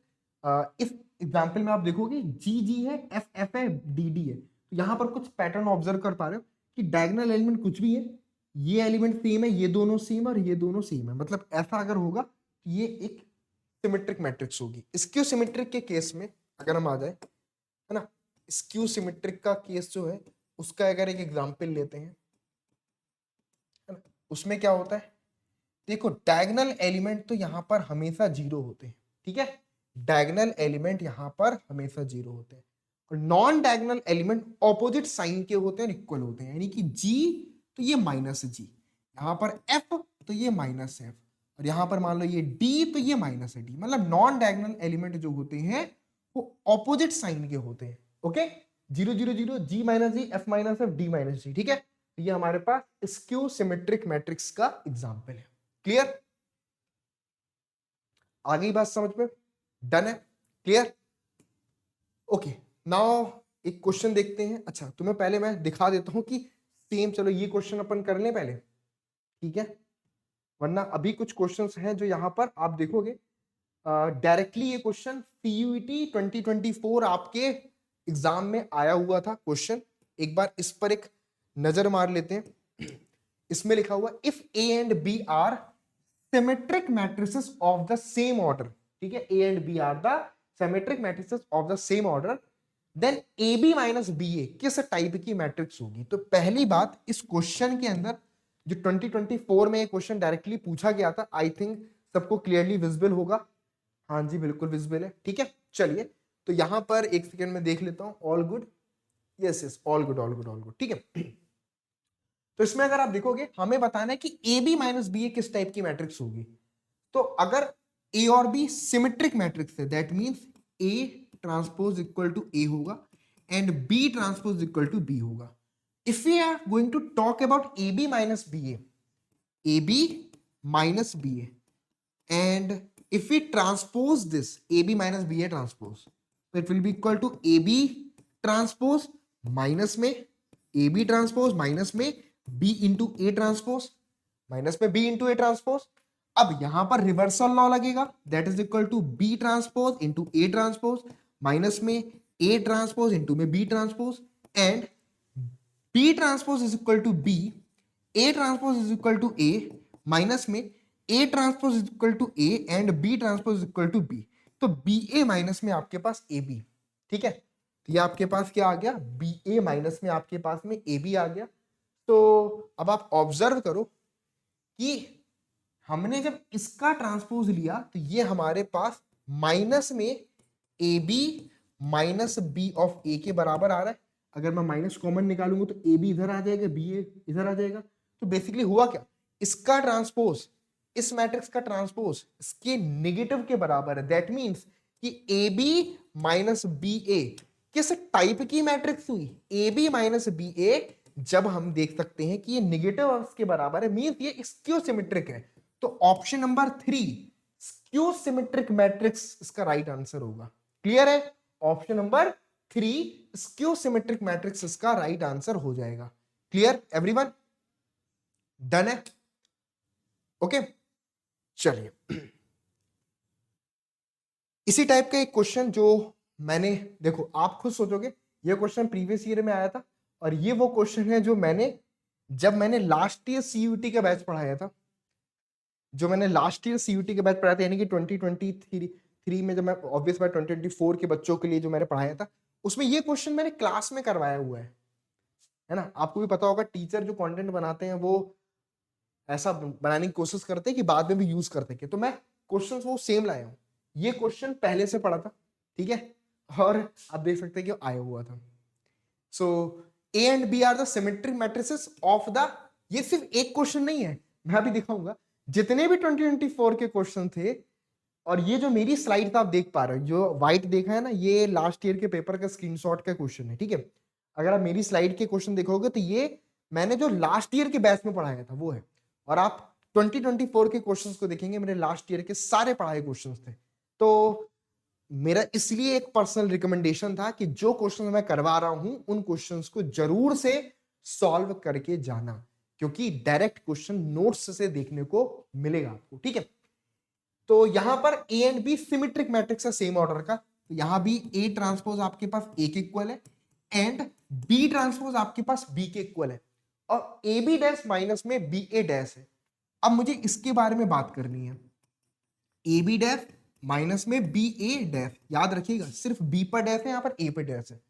अब मैंने इस पूरी matrix का transpose किया, तो अब ये लिख सकता हूं ए बी डैश के ट्रांसपोज का होल ट्रांसपोज माइनस में बी ए डैश के ट्रांसपोज का होल ट्रांसपोज। ओके, नाउ अब यहां पर रिवर्सल लॉ, तो बी ट्रांसपोज का ट्रांसपोज इनटू में ए ट्रांसपोज माइनस में ए ट्रांसपोज का ट्रांसपोज और यहां से बी ट्रांसपोज, तो बी ट्रांसपोज ट्रांसपोज क्या हो जाएगा, बी के इक्वल इनटू में ए ट्रांसपोज के बराबर माइनस में ए इनटू में आपके पास बी ट्रांसपोज के बराबर, तो बी ए ट्रांसपोज माइनस में आपके पास ए बी ट्रांसपोज। अब आप देख सकते हो कि ये जो हमारे पास आया है माइनस कॉमन ले लोगे तो ए बी ट्रांसपोज माइनस में बी ए ट्रांसपोज के बराबर आया है। That means A B transpose minus B A transpose को whole transpose equal to minus of A B transpose minus में बी ए ट्रांसपोज। तो ये नेगेटिव अंश के बराबर है, मतलब कि ये जो हमारे पास गिवन है ये भी आपका एक स्क्यू सिमेट्रिक है, option number A. Option number A will be the right answer, ठीक है। यहां पर भी स्क्यू सिमेट्रिक है, सेम क्वेश्चन ऐसे ही किया था अपन ने, ठीक है। ओके, सो फटाफट से इसको सब लोग नोट कर लीजिए, डन है, कूल। चल ठीक, इसी तरीके से नेक्स्ट क्वेश्चन पर आते हैं। बहुत ही बढ़िया, ठीक है ठीक है ठीक है। ओके, ये वाला क्वेश्चन क्या लिखा है हमारे पास, ये क्वेश्चन तो ऑर्डर ऑफ मैट्रिक्स पर बेस्ड है, मुझे तो पहले डिस्कस करना चाहिए था, इतनी बाद में क्यों आ रहा है, कोई बात नहीं, आ जाओ। If A and B are the two matrix of the same order, ठीक है, of the order 3x m। A का ऑर्डर क्या है हमारे पास, ए का ऑर्डर है मेरे पास 3x m और बी का ऑर्डर मेरे पास में क्या है 3x n, okay, respectively. m equal to n, m और n आपस में बराबर है, then the order of 5a minus में 2b, 5a माइनस 2b का ऑर्डर क्या होगा यार, सिंपल सी बात है कि अगर m और n बराबर है तो हमें पता है कि दो मैट्रिक्स का डिफरेंस तभी हो सकता है जब जो ए का ऑर्डर हो और बी का ऑर्डर सेम हो, ठीक है। हम ये कह सकते हैं कि 5a का जो ऑर्डर होगा वो भी मेरे पास 3x m होगा, और ये सिमिलरली जो मेरे पास 2b का ऑर्डर होगा वो भी 3x n होगा, और इन दोनों के जो डिफरेंस होगा वो डिफरेंस जो मेरे पास में आएगा 5a माइनस में 2b, वो 5a माइनस 2b भी मेरा 3x m हो जाएगा या फिर वो 3x n हो जाएगा, क्योंकि m और n तो सेम है, तो चाहे तुम 3x m लिखो या 3x n लिखो कोई फर्क नहीं पड़ता जब m और n सेम लिखा है। तो इसका आंसर 3x n लिख सकते हो, 3x3 नहीं होगा, m×n नहीं होगा, m×3 नहीं होगा, answer is equal to 3x n, ठीक है। या तो 3x m होता तो टिक करते, या 3x n होगा तो हम उसको टिक करेंगे। That's why option number D will be the right answer. Clear है, okay. So now the matrix, यहां पर हम देख सकते हैं 1 2 4 2 2, देखोगे यहां से 2 2 सेम है, ये 4 और 4 सेम है, ये 6 और 6 सेम है, ठीक है। तो यहां से अब आप देख सकते हैं क्या हो रहा है कि ये एक सिमेट्रिक मैट्रिक्स है ना, तो इसमें तो कुछ क्वेश्चन में दमी नहीं थी, सिंपल सिमेट्रिक मैट्रिक्स यहां पर दिख रही है। और यहां पर हमको गिवन है if A is equal to, एक मैट्रिक्स है जो कि हमको गिवन है cos alpha minus sine alpha sine alpha and cos alpha, ये हमारे पास एक मैट्रिक्स गिवन है, and A plus A transpose equal to I, then the value of alpha, then the value of alpha, alpha की value हमको बतानी है। तो अगर मैं a प्लस ए ट्रांसपोज करूंगा तो यहां से क्या होगा, मतलब कि a ट्रांसपोज पहले मैं लिख देता हूं, है ना, a ट्रांसपोज हो जाएगा कॉस ऑफ अल्फा, ये साइन अल्फा इधर पे ले आओ, ठीक है, माइनस साइन अल्फा नीचे पर ले जाओ, ठीक है, और कॉस अल्फा यहां पर आ जाएगा।